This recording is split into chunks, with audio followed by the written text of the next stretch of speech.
In the unforgiving wilderness of Montana, a man who'd buried his heart with his family heard a child's cry from the depths of an abandoned well. What he pulled from that darkness wasn't just a little girl, it was a second chance he never asked for.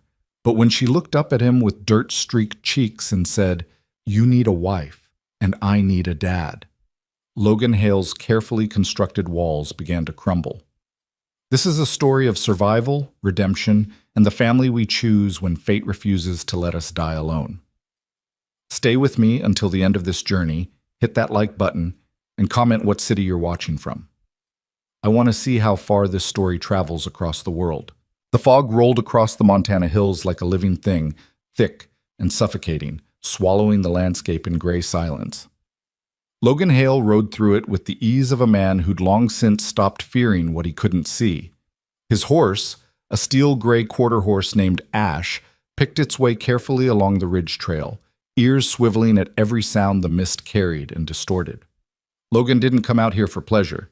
He came because the emptiness matched what he carried inside, and because up here, in the skeletal remains of old mining territory, no one asked questions. No one expected conversation.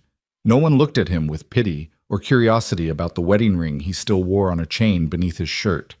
He was 34 years old and felt ancient. The land here was treacherous, pockmarked with abandoned wells, unstable mine shafts, and the rusted remnants of a gold rush that had died 100 years ago. Most people avoided it. Logan knew every dangerous inch of it, had mapped it in his mind during countless solitary rides that sometimes lasted days. It was his sanctuary and his purgatory, all at once. That's why the sound cut through him like a knife. A scream, high-pitched, terrified, and unmistakably young. Ash's head snapped up, and Logan's entire body went rigid. For a heartbeat, he thought he'd imagined it. The fog played tricks, carried sounds from miles away, made you hear things that weren't there. But then it came again, weaker this time, edged with tears. "Help! Somebody help me!" Logan's heels touched Ash's flanks, and the horse surged forward. They moved fast despite the poor visibility, Logan trusting his mount's instincts as much as his own memory of the terrain. The voice came from the east, toward a section of collapsed mining operations he'd marked as particularly dangerous. "I'm coming!" he shouted into the fog, his voice rusty from disuse. "Keep calling out! Let me hear you! I'm down here!"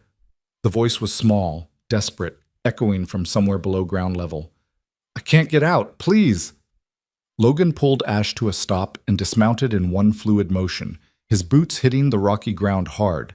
He grabbed the rope coiled on his saddle and moved forward carefully, testing each step. The fog was thinner here, burned off by the late morning sun that struggled to penetrate the cloud cover. And then he saw it. An old well shaft, its wooden covering rotted away and collapsed inward, leaving a gaping hole in the earth about 4 feet across. The stones that had once ringed it were scattered and broken. Logan dropped to his knees at the edge and peered down into the darkness. 15 feet below, illuminated by the pale light filtering through the fog, a child stared up at him. She couldn't have been more than 5 or 6 years old.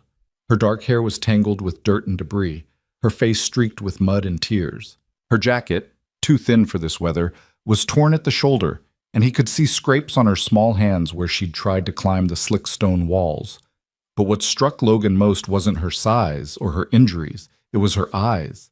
They were dark brown, huge in her small face, and filled with a peculiar mixture of fear and determination. She wasn't hysterical, she wasn't frozen in panic. She was looking up at him like she'd been waiting for him specifically. "Hi," she said, and her voice cracked. "I've been down here a really long time." Logan's throat tightened. "I know, sweetheart. I'm going to get you out. Are you hurt?"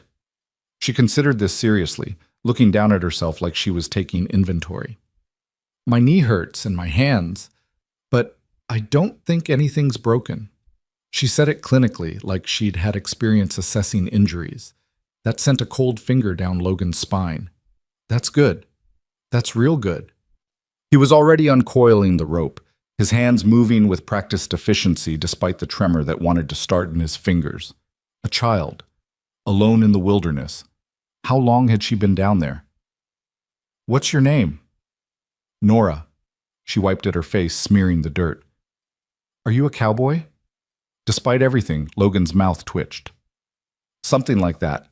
Nora, I'm Logan. I'm going to lower this rope down, and I need you to hold on tight while I pull you up. Can you do that? I think so.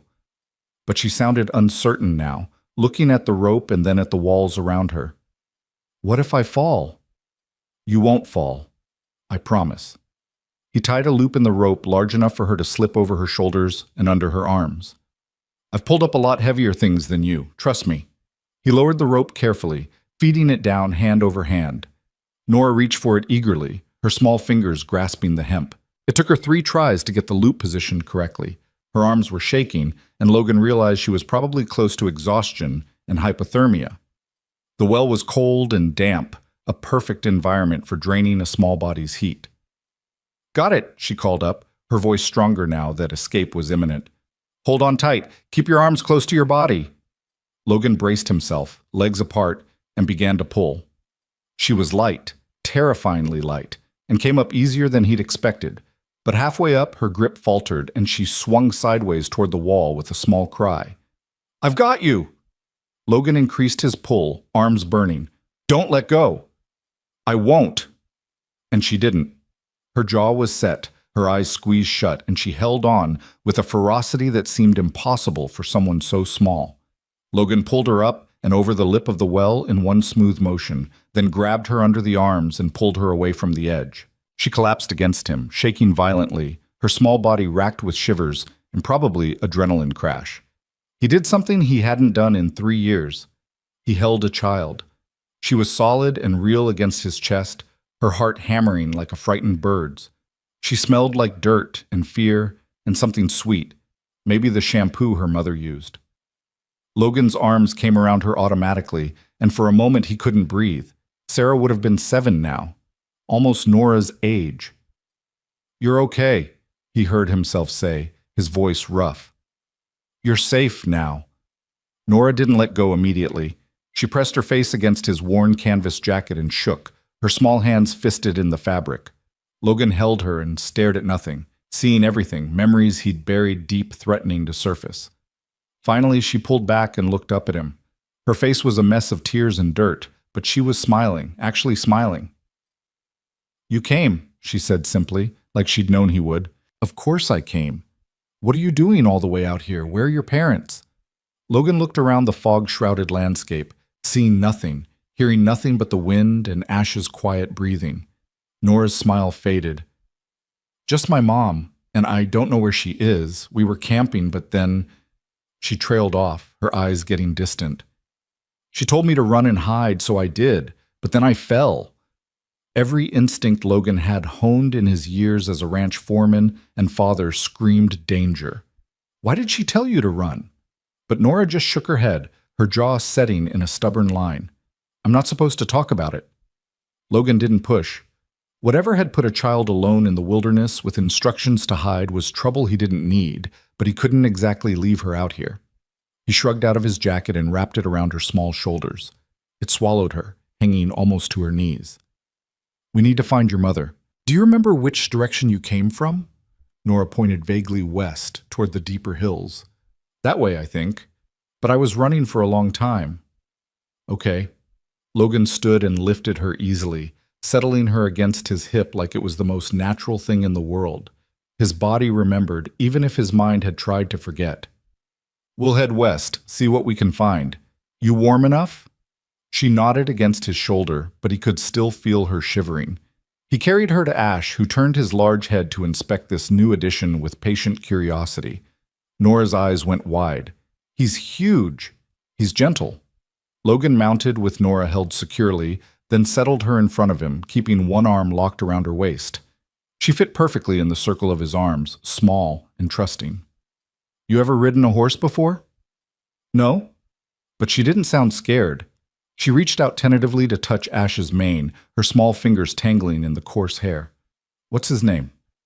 Ash. That's a good name. She leaned back against Logan's chest, seemingly content now that she was safe and warm. Are you married? The question came out of nowhere, delivered in that blunt way children have of asking exactly what they're thinking. Logan's jaw tightened. No. Oh, Nora absorbed this. Do you have kids? No. The word came out harder than he intended, and he felt her tense. He forced himself to soften his voice. Not anymore. Did they die? Logan's hands tightened on the reins, and Ash shifted, feeling his tension. He should change the subject. Deflect. Tell her it wasn't something they needed to talk about, but something about this child, this strange, fearless little girl who'd survived alone in a well, made him answer honestly.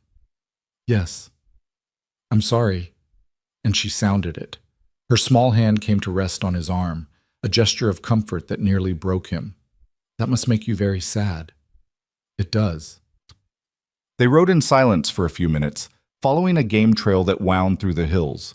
The fog was starting to burn off, revealing the harsh beauty of the Montana landscape, rocky outcrops, stubborn pine trees, and endless sky. Then Nora spoke again, and her words stopped Logan's heart. You need a wife, and I need a dad. Maybe we could help each other. Logan pulled Ash to a halt. He looked down at the small head resting against his chest, at the tangle of dark hair and the thin shoulders under his too large jacket. Nora. I'm just saying, she interrupted with the perfect logic of a 6-year-old. You're sad because you don't have a family anymore. And my mom and me, we don't have anybody either, and you seem really nice, so maybe... She trailed off, suddenly shy. Logan didn't know what to say. Part of him wanted to laugh at the absurdity of receiving a marriage proposal from a child in a wilderness rescue. Part of him wanted to cry at the raw loneliness in her voice that mirrored his own. Let's find your mom first, he said finally, his voice gentle. Then we can worry about the rest. Okay. Nora seemed satisfied with this response. She settled back against him, her breathing starting to even out. But think about it. Despite everything, the strangeness of the situation, the danger that had sent this child running, the memories threatening to overwhelm him, Logan felt something crack inside him, something that had been frozen solid for 3 years. He didn't know if it was hope or just the first thaw before more pain, but he felt it. They rode west. The terrain grew rougher, the hills steeper. Logan kept Ash to a careful walk, scanning constantly for any sign of human presence. Nora dozed against him, exhausted from her ordeal, occasionally stirring to murmur something he couldn't quite catch. It was nearly noon when he spotted the campsite. It was tucked into a shallow ravine, partially hidden by scrub pine and rock formations. A small tent, old and patched, was set up near a cold fire ring. Supplies were scattered around, not strewn like there had been a fight, but packed up hastily, like someone had been preparing to leave in a hurry. Nora. Logan shook her gently. Wake up. Is this your camp? She blinked awake, disoriented for a moment, then focused on the tent. Her entire body went rigid. Yes, she whispered. But where's my mom? Logan dismounted carefully, keeping Nora in his arms until he could set her on her feet. Stay close to me. He approached the campsite cautiously, every sense alert. The tent flap was open, revealing a neat interior, sleeping bags, a few clothes, some books. Nothing valuable, nothing that screamed wealth or targets worth pursuing, but everything about this spoke of people running, living rough, staying mobile. Elena! Nora's voice cracked as she called. Mom! Where are you? No answer, just the wind through the pines and the distant call of a crow. Logan did a quick circuit of the area, reading the ground like text. Multiple sets of footprints, booted feet, larger than the woman's prints he could see near the tent. Men. At least 3 of them. They'd come from the east, surrounded the camp. Signs of struggle near the fire ring, disturbed dirt, a knocked-over coffee pot. And then the trail led north, deeper into the hills. The woman's footprints were there, but so were the men's. They'd taken her. Did your mom have a phone? Logan asked, already knowing the answer. Nora shook her head. She said phones could be tracked. We don't use them anymore. Of course not. Logan's mind raced, piecing together a picture he didn't like. Woman and child alone, camping rough in dangerous country. No phone, instructions to run and hide if trouble came. The child's casual knowledge of injury assessment, the fear beneath her brave facade. They were running from something, or someone, and that someone had found them. Nora. Logan crouched down to her level, keeping his voice calm despite the urgency building in his gut. I need you to tell me the truth now. Who is your mom running from? The little girl's face crumpled, and for the first time since he'd found her, she looked like what she was, a terrified child in way over her head. My dad, she whispered. His name is Calvin, and Mom says he's going to kill her. Logan felt ice in his veins. Domestic violence, pursuit across state lines, a man dangerous enough to track his ex through wilderness. This was worse than he'd thought. How long have you been running? 6 months. Maybe longer. I don't know anymore. Tears spilled down her cheeks. We had a house, and I had school and friends, but then Dad hurt Mom really bad, and she took me and we left in the middle of the night. We've been moving ever since. And he's found you. He always finds us. Nora's voice was hollow, hopeless. Mom tries so hard, but he always finds us eventually. Logan stood, his mind already working through options. He could take Nora to town, report this to the sheriff, let the law handle it. That was the smart play, the safe play. But the tracks were fresh, maybe 2 hours old at most. By the time he got to town, got the law involved, got a search party organized, it would be dark. And a man violent enough to chase his family across multiple states wouldn't hesitate to kill once he had what he wanted. The smart play would take too long. Logan looked down at Nora, at her tear-streaked face and her desperate eyes. He saw Sarah. He saw every child who'd ever needed protecting. He saw a chance to do something right, something that mattered, for the first time in 3 years. He made a decision that would change everything. I'm going to find your mother, he said, his voice carrying a certainty he hadn't felt in years. And I'm going to bring her back. Nora's eyes went wide. But there are 3 of them, maybe more, and they have guns. So do I. Logan moved to Ash and pulled his rifle from its saddle holster. It was a Winchester 1894, well-maintained and familiar as his own hand. And I know this country better than any of them. What about me? Logan looked at the campsite, thinking fast. Can you ride a horse by yourself? I don't know. I've never tried. Then you're about to learn. He lifted her back onto Ash's saddle, this time settling her in the seat alone. Ash is the gentlest horse in Montana. You hold the reins like this. He positioned her small hands. If you need him to go, you tap his sides gently with your heels. To stop, you pull back and say, "Whoa." Think you can do that? Nora nodded, her jaw set with determination. Where am I going? See that trail? Logan pointed to a clear path that led southeast. Follow it for about 3 miles. You'll come to a valley with a creek running through it. My ranch is there, a log house with a red barn. You can't miss it. His name's on the mailbox, Hale. Take Ash to the barn, put him in a stall, and wait for me in the house. The door's unlocked. You're not coming with me? I have to go get your mom, but I promise you, Nora, I will come back. Both of us will. He held her gaze, letting her see the truth in his eyes. You saved yourself from that well by being brave. Now I need you to be brave a little bit longer. She stared at him for a long moment, this strange child who'd dropped into his life like fate itself. Then she nodded. Okay, but you have to promise you'll come back. I promise. Logan adjusted the stirrups for her shorter legs, checked that she was secure. If I'm not back by dark, there's a CB radio in the kitchen. Channel 4, call for help. Can you remember that? Channel 4. Nora gathered the reins with surprising competence. Logan? Yeah? Thank you for finding me. He reached up and squeezed her small hand just once. Thank you for calling out. He stepped back and slapped Ash's rump lightly. The horse started forward, responding to Nora's tentative heel pressure, and Logan watched them disappear down the trail. Once they were out of sight, he turned north and began to run.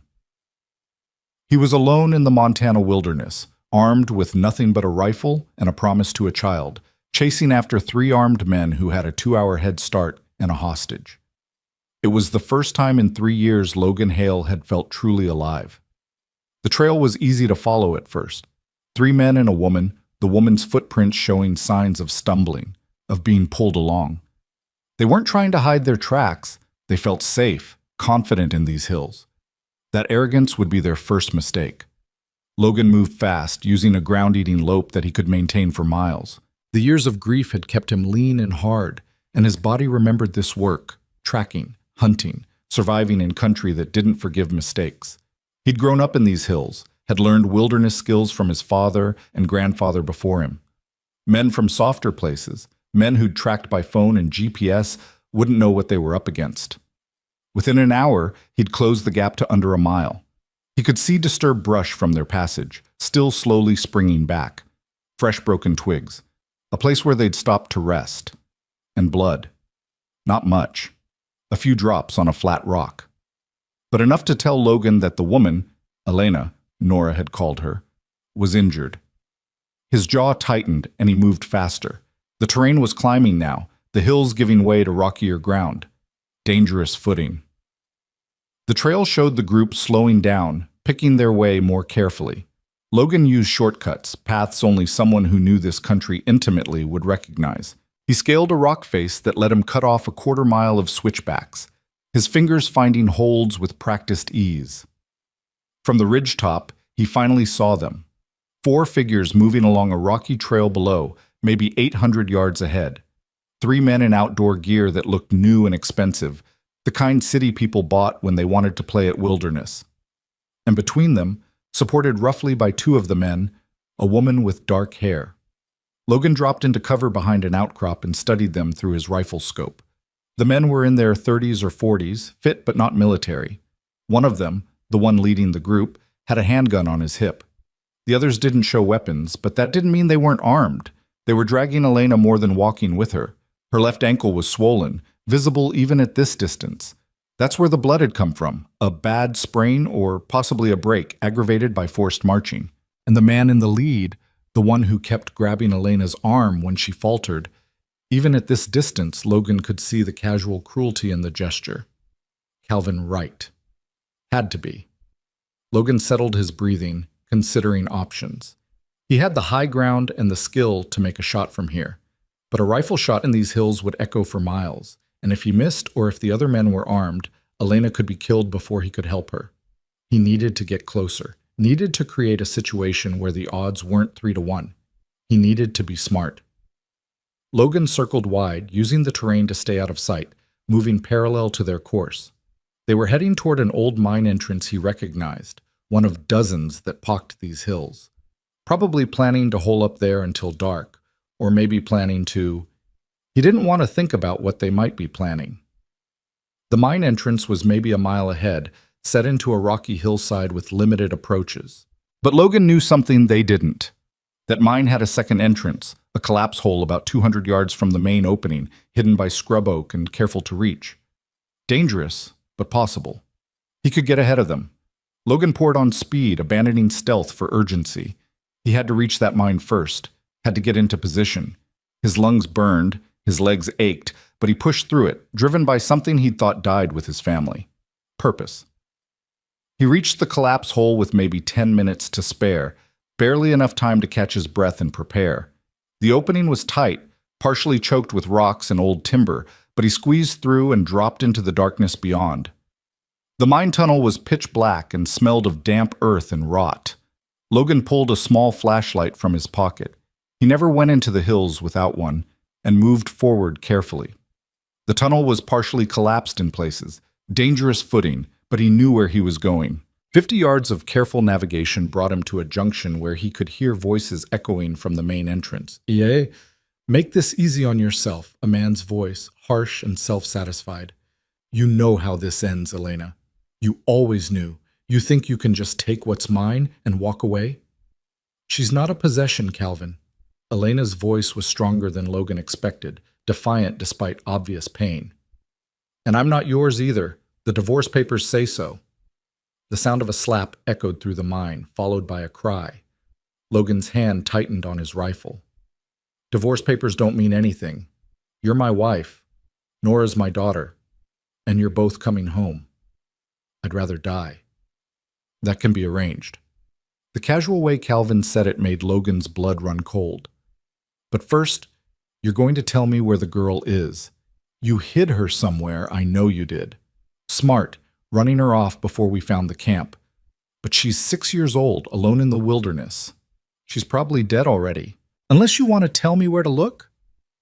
Silence. Logan could imagine Elena's face, the desperate calculation. Nora had been in that well for hours. She would have died if Logan hadn't found her. Elena had to be dying inside, not knowing if her daughter was safe or lost or gone forever. I'll never tell you, Elena said finally, her voice breaking. You'll never touch her again. We'll see about that. Logan made his move. He stepped out of the side tunnel with his rifle raised, the flashlight mounted under the barrel illuminating the scene in harsh white light. 4 people spun toward him, 3 men and 1 woman, exactly as he'd tracked. Elena was on the ground, blood on her lip, her ankle twisted at a bad angle. Calvin was standing over her, his hand raised for another blow. The other 2 men were off to the sides, and one of them was reaching for something under his jacket. Don't! Logan's voice cut through the space like a whip. Hands where I can see them, all of you. For a heartbeat, no one moved. The tableau held. 3 men caught in the act, 1 woman bleeding on the ground, and Logan Hale standing in a tunnel with his rifle trained on Calvin Wright's chest. Then Calvin smiled. It was not a nice smile. And who the hell are you supposed to be? The cavalry? Someone who doesn't like bullies. Logan kept his aim steady, his finger resting lightly on the trigger guard. Elena, are you okay? She stared at him like he was a ghost, her eyes wide. Who? How did you? Your daughter sent me. Well, more accurately, I found her in a well about 5 miles east of here. She's safe. Logan saw the information hit Elena like a physical blow, relief so profound she nearly collapsed. I promised her I'd bring her mother back, and I keep my promises. Nora's alive? Elena's voice broke on her daughter's name. She's really alive. Very much so. Bossy as hell, too. Told me I needed a wife and she needed a dad. Seemed to think we could work something out. Logan allowed himself a thin smile, though his eyes never left Calvin. But first we need to resolve this situation. Calvin's expression had gone from confident to calculating. There's 3 of us, and 1 of you. And I'm the one with the rifle. See how math works out here? Shoot me, and my boys will gun you down before you can chamber another round. Maybe.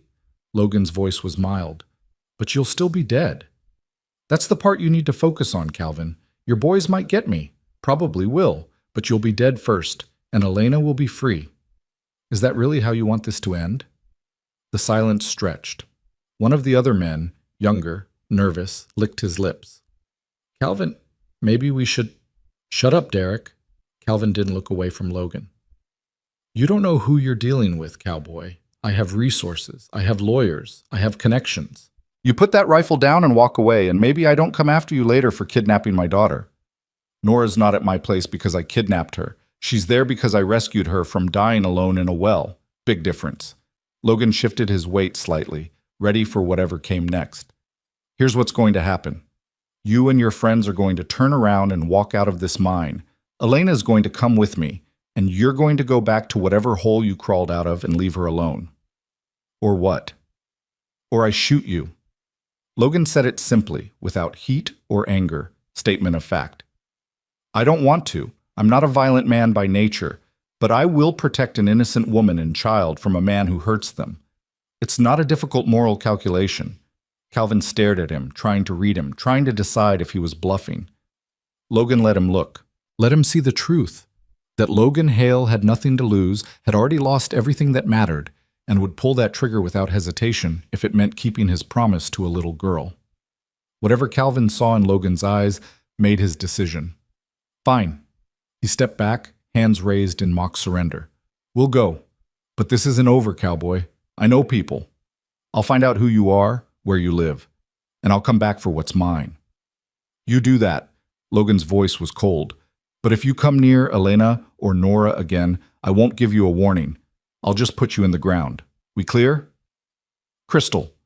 Calvin gestured to his companions. Come on, let's go. The 3 men filed past Logan, giving him wide berth. Calvin paused at the tunnel entrance, looking back at Elena with something ugly in his eyes. This isn't over, Elena. You know it's not. Then they were gone, their footsteps echoing away into the afternoon.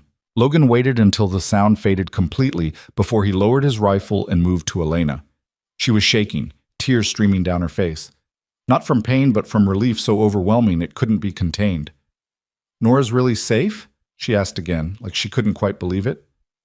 "Safe as houses." Logan crouched beside her, examining her ankle with gentle hands.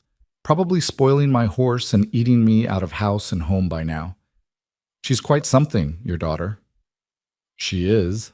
Elena laughed, and it came out as half a sob. "She's everything." "Your ankle's in bad shape. Probably a severe sprain, maybe a fracture. Can you walk?" "I don't know. I don't think so." She tried to put weight on it and went white, biting back a cry. "Okay, plan B." Logan set his rifle aside and, without asking permission, picked Elena up. She was light, too light. Months on the run had carved the weight off her frame. "I'm going to carry you out of here. It's about 5 miles back to my place. You okay with that?" Elena stared up at him, the stranger who'd appeared out of nowhere to save her. "Why are you helping us?" "Because your daughter asked me to, and because—" Logan paused, then said simply, "because I couldn't save my own family. Maybe I can save yours." He carried Elena right out of that mine and into the sunlight, and with every step, the frozen thing in his chest continued its slow, painful thaw. The walk back took longer with Elena in his arms, but Logan kept a steady pace. She didn't speak much. Shock and exhaustion had set in, but occasionally she would murmur her daughter's name like a prayer. When they finally crested the last hill and saw the valley below, with Logan's ranch spread out like something from a simpler time, Elena gasped. "It's beautiful." "It's home."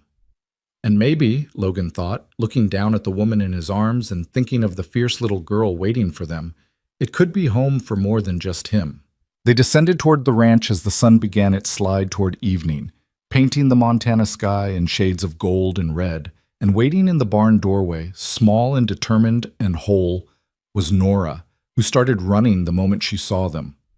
"Mom! Mom!" Elena was crying again, and Logan set her down carefully so mother and daughter could collapse into each other's arms. He stood back and watched the reunion, feeling like an intruder on something sacred, until Nora looked up at him with those serious dark eyes and said, "I knew you'd keep your promise." "Always will," Logan said, and meant it. As twilight settled over the ranch and Logan helped Elena inside while Nora chattered about every detail of her adventure, something fundamental shifted in the universe. A man who'd been dead in all the ways that mattered began, slowly and painfully, to come back to life. And a family, broken and scattered and running, found, in the most unlikely place, something they'd almost stopped believing in. They found sanctuary. Part 2. A fragile hope. The ranch house was dark when they arrived, but Logan had left the porch light on, a habit from years of coming home late. Now it served as a beacon, warm and welcoming in the gathering dusk. He helped Elena up the steps while Nora darted ahead, already comfortable in this place that had become her refuge. "The couch pulls out into a bed," Logan said, guiding Elena through the door. "You'll sleep there tonight. Nora can take the guest room upstairs." Elena looked around the interior with wide eyes. The house was simple but well kept. Log walls, worn furniture that had clearly seen decades of use, photographs on the mantel that Logan quickly moved past. A bachelor's home, but clean and organized in a way that spoke of discipline rather than comfort. "I can't impose," Elena started, but Logan cut her off with a look. "You can barely walk. You've been running for months, and your daughter just survived falling in a well. You're not imposing. You're staying." He said it with finality, then softened his tone. "At least until you figure out what comes next."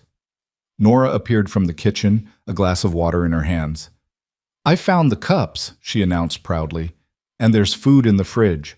Real food, Mom, not just granola bars." Elena's face crumpled, and she pulled her daughter close. "Baby, I was so scared. When those men came, when I told you to run, I know, Mom, but I'm okay. Logan saved me."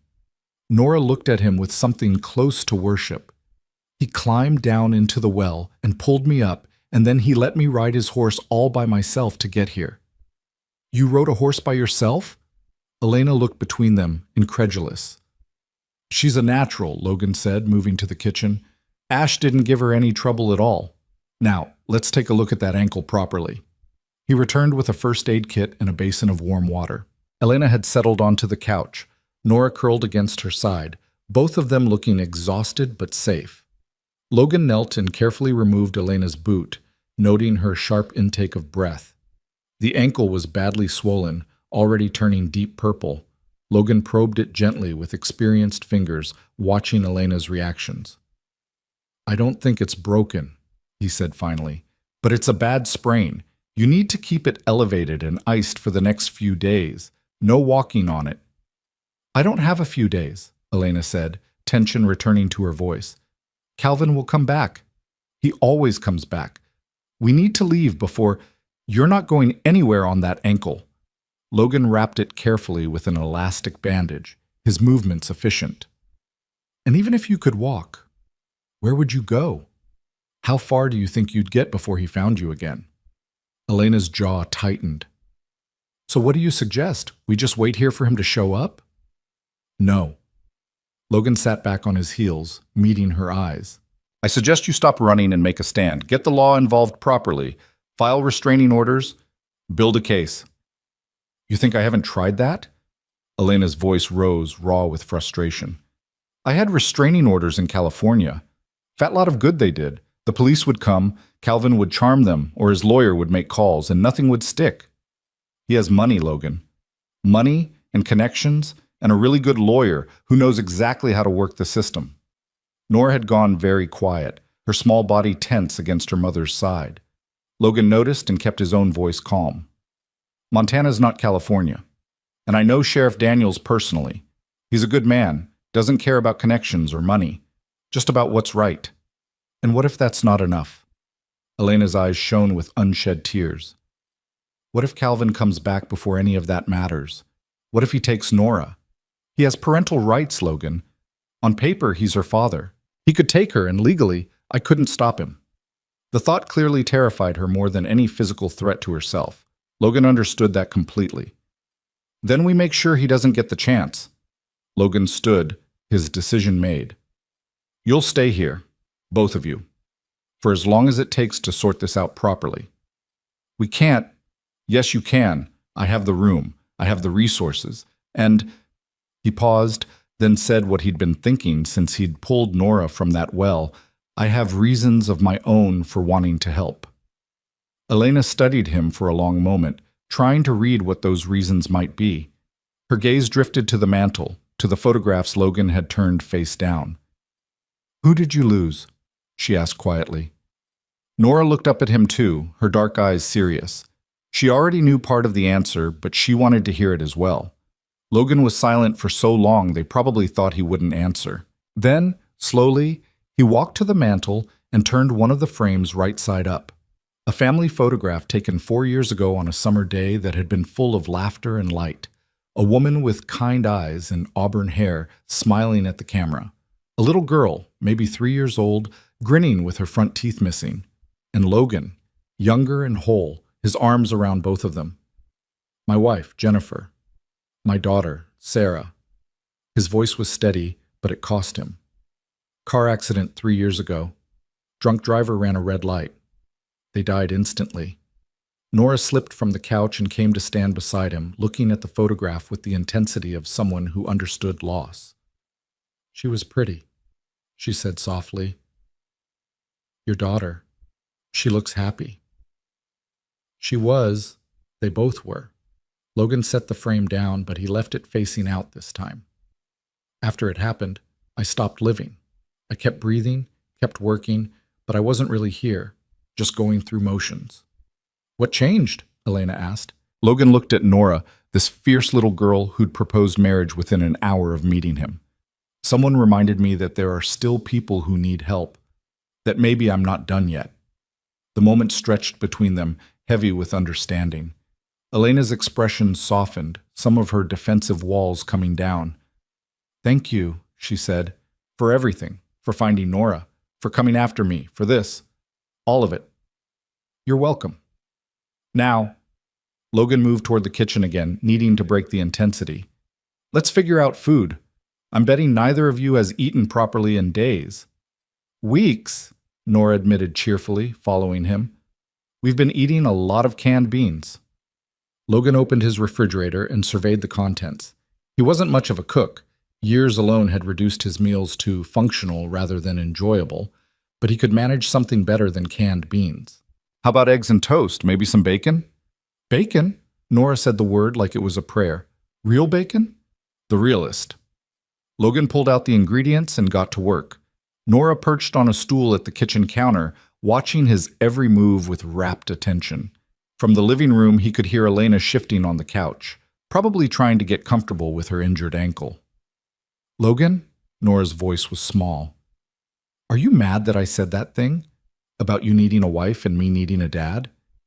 He cracked eggs into a pan, considering his answer. No, I'm not mad. Surprised, maybe, but not mad. It's just, Mom tries really hard, but she's sad all the time and scared, and I thought if she had someone to help, someone strong like you, maybe she wouldn't have to be scared anymore. Nora swung her legs, not quite reaching the floor. And you seem really sad, too. So I thought maybe you could help each other. Logan flipped the bacon, the sizzle filling the quiet kitchen. It's not that simple, kiddo. People are complicated. You can't just decide to be a family because it makes sense on paper. Why not? Because... Logan paused, trying to find words a 6-year-old would understand. Because families are built on more than need. They're built on trust and time and... Love? Nora supplied helpfully. Yeah, love. But love can grow, can it? Mom says plants start as tiny seeds, but if you give them water and sun and time, they grow into something beautiful. Nora tilted her head, wise beyond her years. Maybe people can be like that too. Logan looked at this child who'd been through hell and somehow still believed in hope, in growth, in the possibility of beautiful things emerging from tiny seeds. Something in his chest, that frozen thing that had started to crack, shifted again. Maybe they can, he admitted. They ate together in the living room, Elena on the couch with her ankle elevated, Nora sitting cross-legged on the floor, and Logan in his worn armchair. It was the first real meal any of them had enjoyed in far too long, and they ate in comfortable silence, just savoring the normalcy of it. Afterward, Logan showed Nora to the guest room upstairs. It had been his daughter's room once. He'd closed the door 3 years ago and hadn't opened it since. But when he turned the knob and flipped on the light, he found it exactly as Sarah had left it. Pink curtains, a bookshelf full of stories, stuffed animals on the bed. Nora walked in slowly, touching things gently, like they were sacred. This was your daughter's room? Yes. Do you mind if I sleep here? Logan's throat was tight.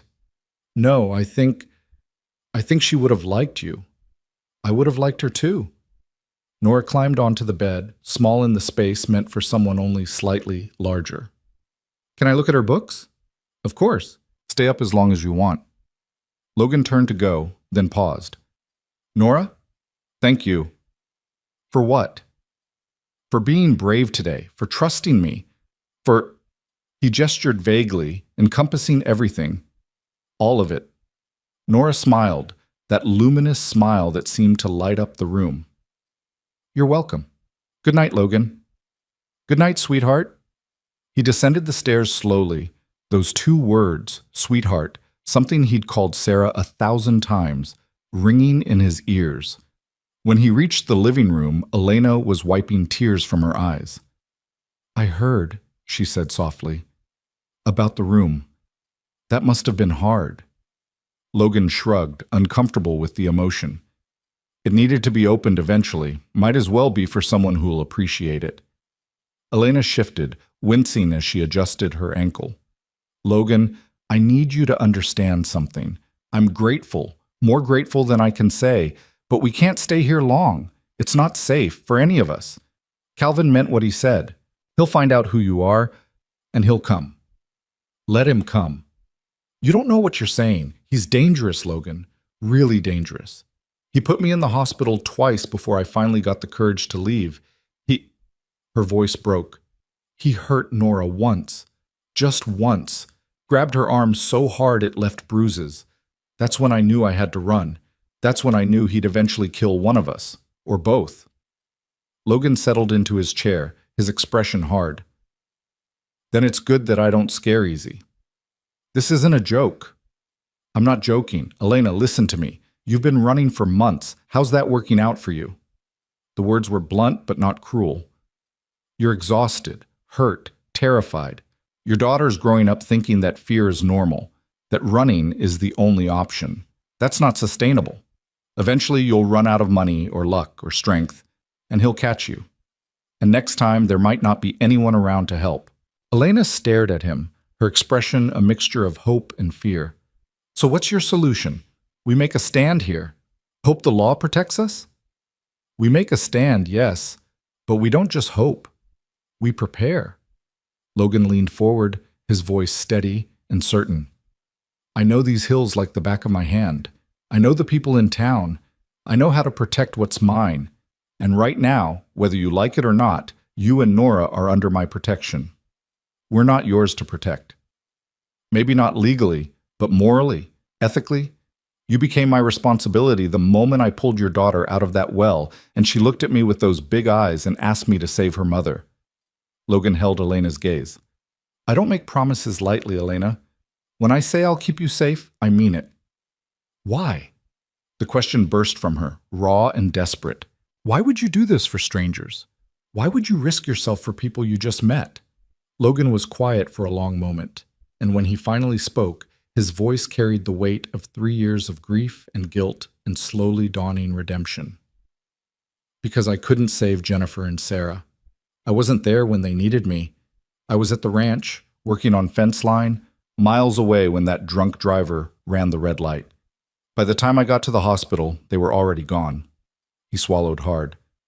I've spent 3 years wishing I could go back, wishing I'd been there, wishing I could have done something. I can't change the past, but maybe I can change your future. Elena's tears spilled over. That's not your burden to carry. Maybe not, but I'm carrying it anyway. Logan stood, needing to move. Look, you don't have to decide anything tonight. Sleep on it. Tomorrow, we'll call Sheriff Daniels, get the ball rolling on proper protection. We'll do this right, legal and smart. But please, don't run, not yet. Give this a chance. Elena wiped her eyes, then nodded slowly. Okay, one day at a time. We'll try it your way. That's all I'm asking. Logan gathered the dishes from dinner, needing something to do with his hands. Bathrooms down the hall, towels in the linen closet. If you need anything during the night, my room is upstairs at the end of the hall.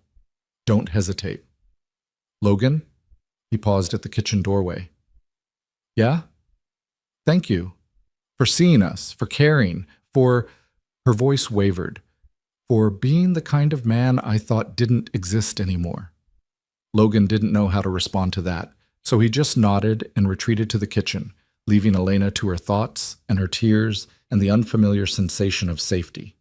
The days that followed fell into an unexpected rhythm. Elena's ankle kept her mostly immobile, but she insisted on helping where she could, folding laundry one-handed, directing Nora and setting the table, offering to help with meals. Logan refused most of it, telling her to rest, but he secretly appreciated the signs of life returning to his home. Nora, meanwhile, attached herself to Logan like a shadow. She followed him to the barn in the mornings, chattering constantly about everything and nothing. She helped feed the horses, Logan had 3 others besides Ash, and learned to fill water buckets and measure out grain. She asked 1,000 questions about ranch life, about Montana, about everything she saw. Why don't you have any chickens? She asked on the 3rd morning, standing in the barn doorway while Logan mucked out stalls. Used to. Got rid of them after... He paused. After it was just me. Didn't see the point. We should get chickens. Fresh eggs are better than store eggs. Mom says so. Logan leaned on his pitchfork, looking at this tiny girl making plans for his ranch. We, huh? Well, yeah. If we're going to stay, we should have chickens. And maybe a garden. Mom's really good at gardens. She can grow anything. Nora's face fell slightly. She hasn't been able to, though, since we've been running. You need to stay in one place for a garden. The longing in her voice for permanence, for normal things like chickens and gardens, hit Logan hard. This child should be worried about homework and playground games, not running from her father and living out of a tent. "Tell you what," Logan said, making a decision that would have surprised him a week ago. "If you're still here in spring, we'll talk about chickens and a garden. Deal?" Nora's face lit up like sunrise. "Really?" "Really.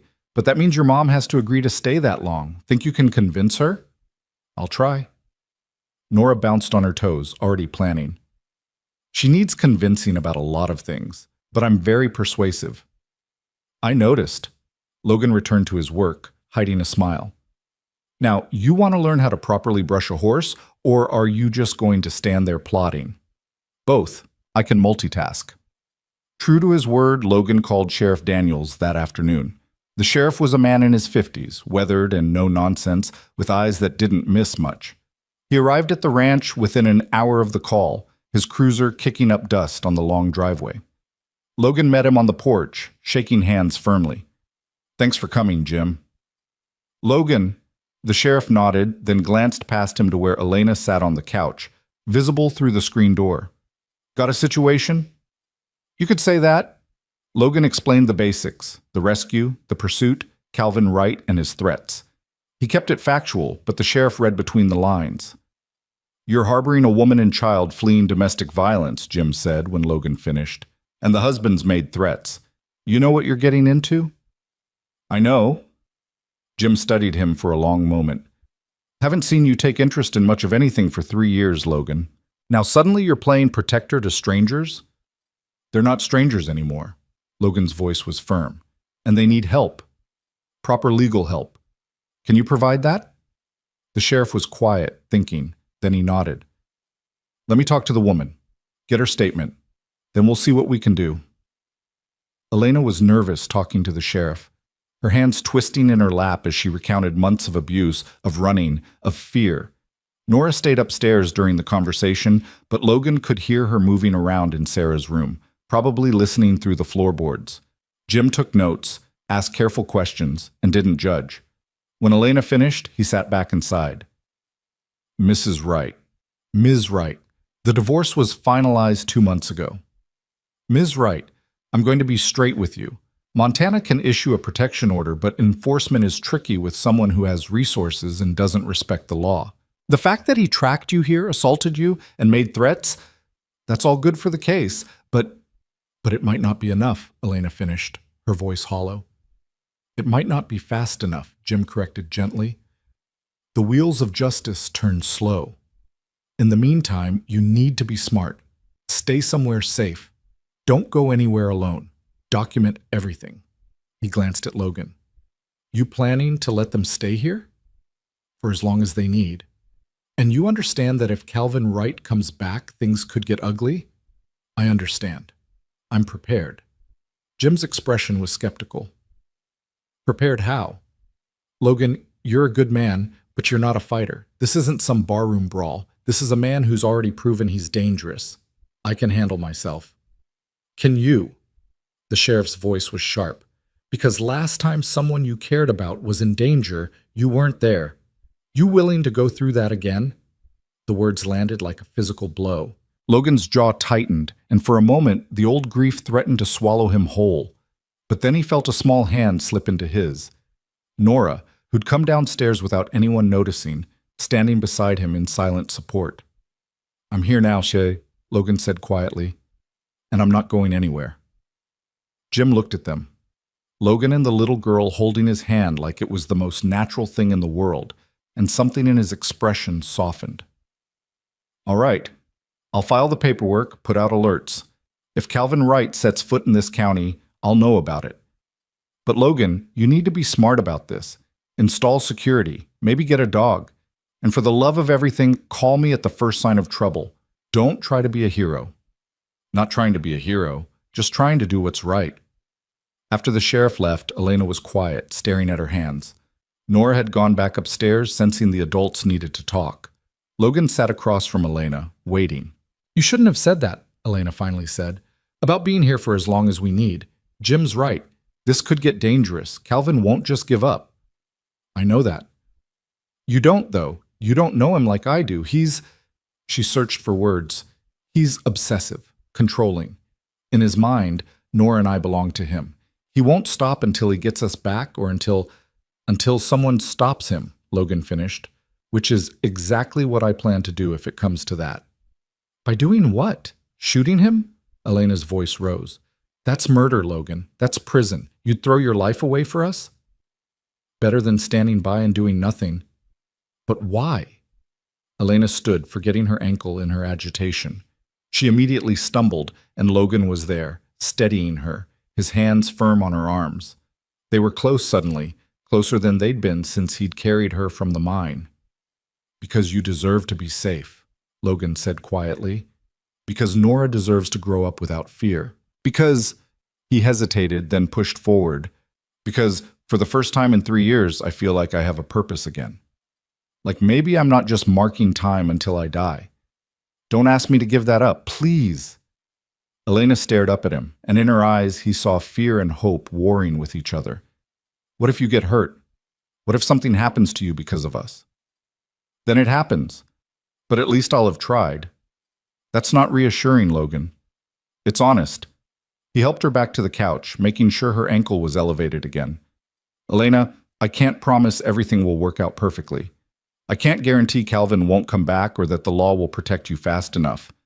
But I can promise that while you're under my roof, I'll do everything in my power to keep you and Nora safe. That's all I've got. Elena was crying again, silently, tears tracking down her cheeks. I'm so tired of being scared. I'm so tired of running. Her voice broke.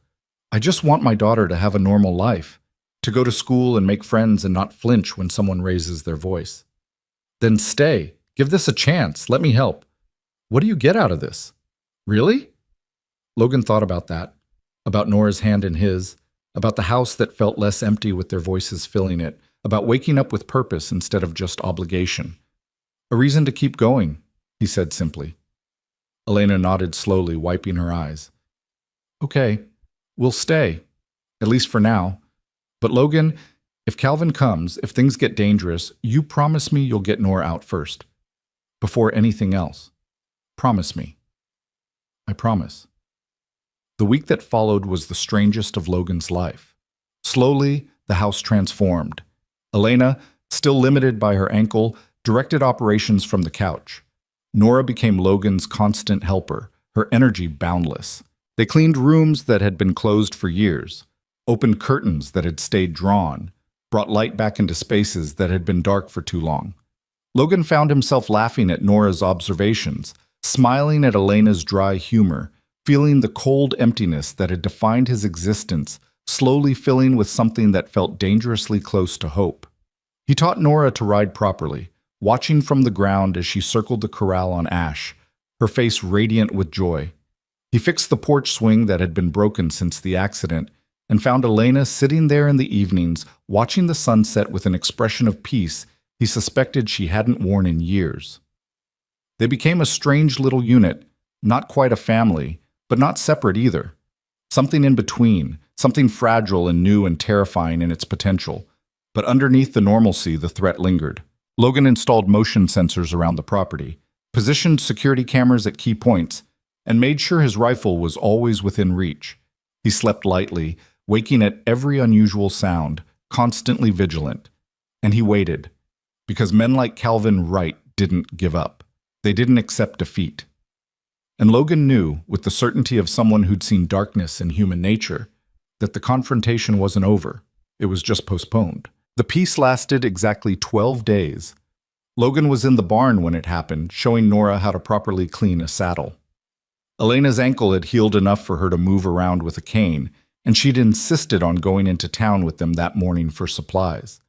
It was her first venture beyond the ranch since the mine, and Logan had watched her face as they'd driven through the small downtown, the mixture of fear and determination, the way her eyes tracked every vehicle, every stranger.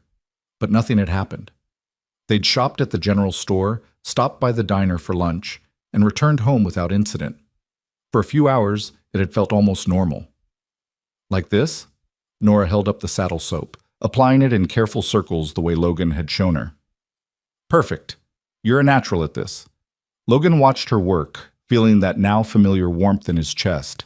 In less than 2 weeks, this child had worked her way so deeply into his life that he couldn't imagine the ranch without her, the sound of her laughter, her endless questions, her absolute certainty that everything would work out. It had become essential. "Logan?" Elena's voice called from the house, sharp with an edge he didn't like. "Can you come here?" He was moving before he'd consciously decided to, instinct taking over. "Stay here," he told Nora, already halfway to the barn door. "But stay. Here." His tone left no room for argument. Logan crossed the yard in long strides, his hand automatically checking the pistol he'd started wearing at his hip. Elena was standing at the kitchen window, her face pale, staring at something on the road beyond the property line. "What is it?" "A car. Black SUV. It's been sitting there for 10 minutes, just watching the house." Her voice was steady, but her hands were shaking. "It's him, Logan. I know it is." Logan moved to the window, staying to the side where he wouldn't be easily visible. Sure enough, a black Escalade sat on the road about 200 yards from the ranch entrance. The windows were tinted, making it impossible to see inside, but the vehicle's presence was deliberate, threatening. "Could be anyone," Logan said, but he didn't believe it. "It's him." Elena's certainty was absolute. "He wants me to know he found us, wants me to be scared." "Is it working?" She looked at him with dark eyes that held too much experience with fear. "Terrified, but I'm not running this time." "No, you're not." Logan pulled out his phone and dialed Sheriff Daniels. "Jim?" "Got a situation at the ranch." "Black Escalade, been sitting on the road watching the house for about 10 minutes. "Yeah." "Yeah, I think so." "All right, we'll wait." He hung up and turned to Elena. "Sheriff's on his way. Should be here in 15 minutes. In the meantime, we sit tight." "What about Nora?" "She's in the barn. Safe." Logan moved toward the door. "I'm going to get her, bring her inside. You lock the doors behind us. Don't open them for anyone but me or Jim. Understand?" Elena nodded, her jaw set. Logan noticed she'd picked up the heavy cast-iron skillet from the stove. Not much of a weapon, but something. It spoke to her courage that even terrified, she was preparing to fight. Logan crossed the yard again, forcing himself to move normally despite every instinct screaming to run. He wouldn't give Calvin Wright, if it was him, the satisfaction of seeing fear. "Nora, time to head inside." She looked up from the saddle, reading something in his expression. "Is something wrong?" "Just being cautious. Come on." He held out his hand and she took it without question, trusting him completely. That trust was humbling and terrifying in equal measure. They made it back to the house without incident. The Escalade hadn't moved, hadn't done anything except sit there like a patient predator. Logan locked the door behind them, checked the other entrances, and positioned himself where he could watch the road. "What's happening?" Nora asked, looking between the adults. Elena pulled her daughter close. "Nothing, baby. Just someone stopped on the road. Probably lost." "You're lying." Nora's voice was matter-of-fact. "You get that look when you lie. Your eyes get tight at the corners." She turned to Logan. "Is it my dad?" Logan had promised himself he'd never lie to this child. "Maybe. We're not sure. But Sheriff Daniels is coming, and we're staying inside until we know it's safe, okay?" "Okay." Nora pressed closer to her mother. Her earlier cheer evaporated. "Is he going to take us away?" "No." Logan said it with absolute certainty. "That's not going to happen." The 15 minutes until the sheriff arrived felt like hours.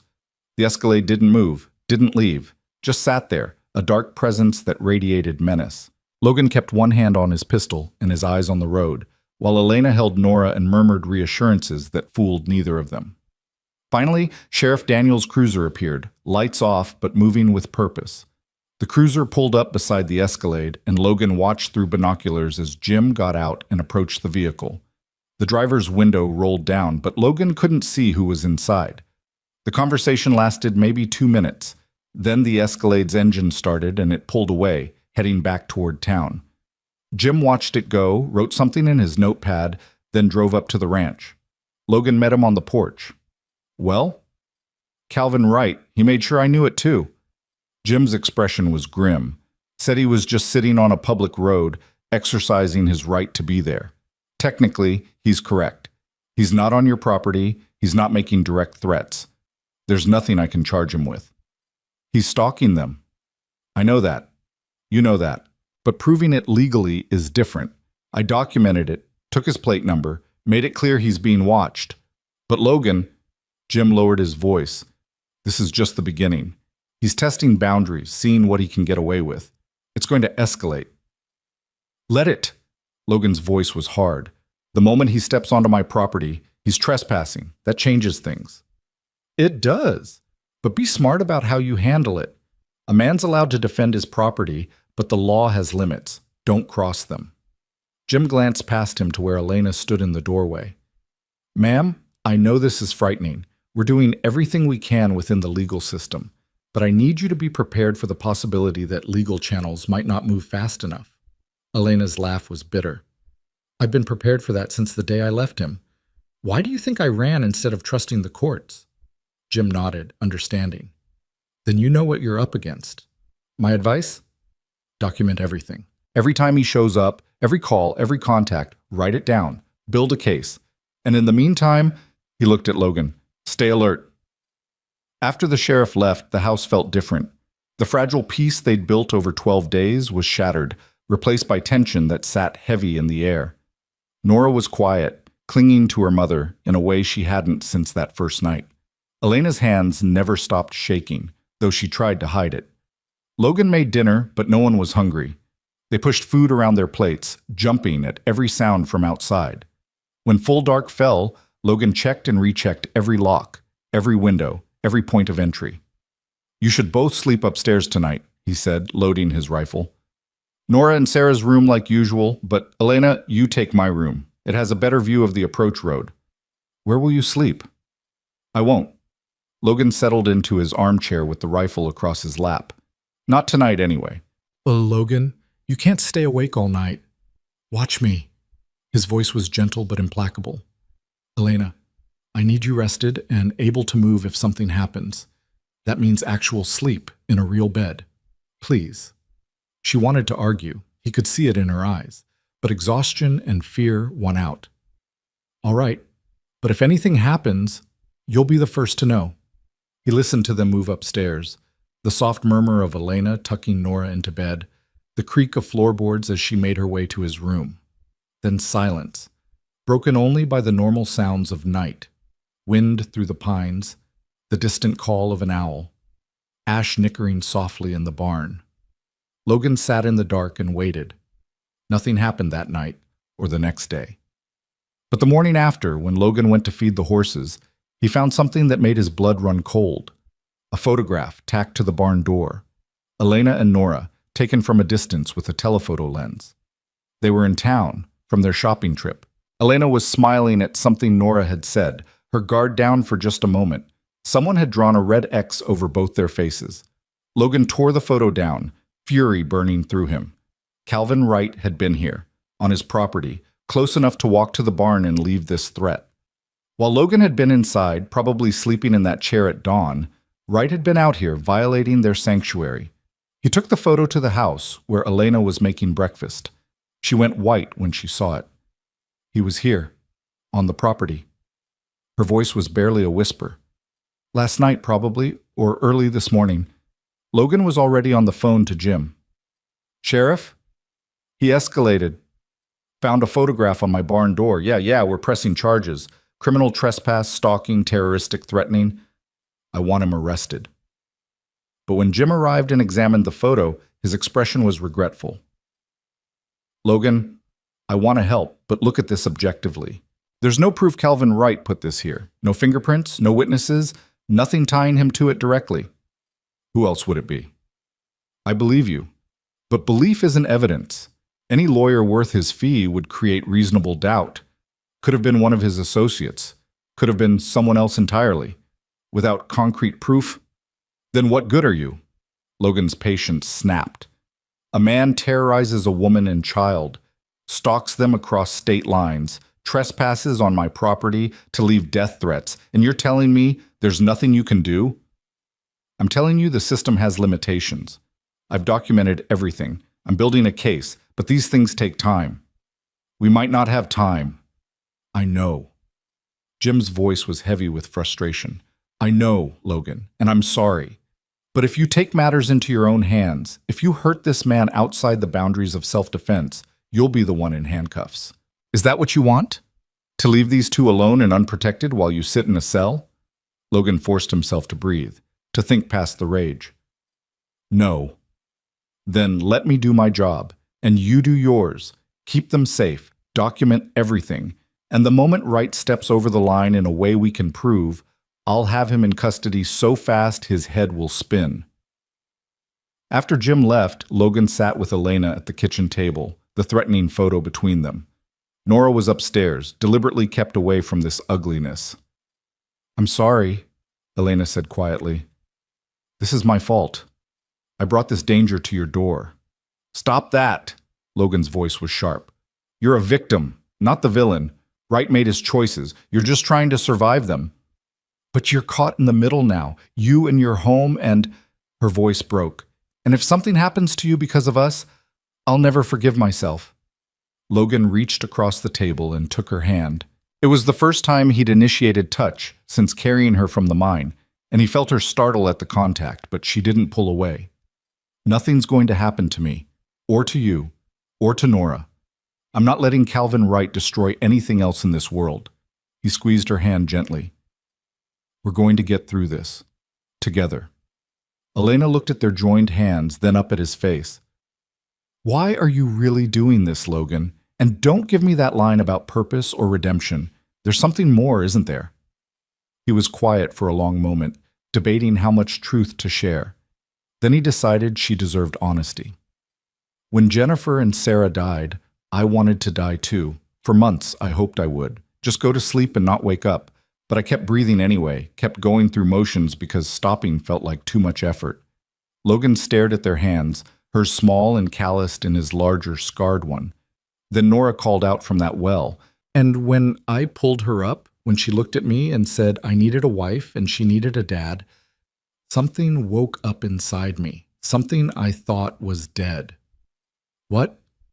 The ability to care about tomorrow, to think past just getting through today, to believe that maybe there's still good I can do in this world.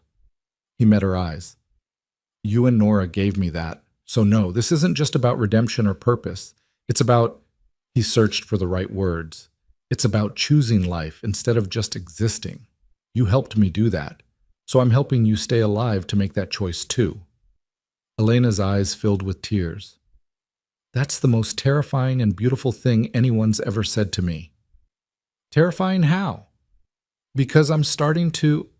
She stopped, shook her head. It doesn't matter. We can't afford this. Can't afford to feel things or hope for things or imagine futures that probably don't exist. Why not? Because hope hurts when it's taken away, and Calvin always takes everything away. Logan stood still holding her hand and gently pulled her up beside him. They stood close in the kitchen, the morning sun streaming through windows that had been dark for 3 years, and he saw her clearly, not as a victim or a refugee or a problem to solve, but as a woman, brave and scarred and beautiful in her brokenness. Then let's make sure he doesn't take this away too, Logan said softly. Before either of them could say more, Nora's voice called from upstairs. Mom, can I come down now? The spell broke. Elena stepped back, wiping her eyes, and called back, Yes, baby, come down. Nora thundered down the stairs with the energy of someone who'd been cooped up too long. She stopped at the bottom, looking at the adults with far too knowing eyes for a 6-year-old. Were you guys having a moment? What? Elena's face flushed. No, we were just talking about… It looked like a moment, like in the movies, right before people kiss. Nora said this with complete seriousness. You should probably kiss. I think it would make you both feel better. Nora! Elena was mortified, but Logan found himself fighting a smile. Kid has a point, he said, then immediately regretted it when Elena shot him a look that could have melted steel. Or not. Probably not. Definitely not. How about breakfast? But the moment, however awkward and interrupted, shifted something between them. For the rest of the day, Logan caught Elena watching him with an expression he couldn't quite read.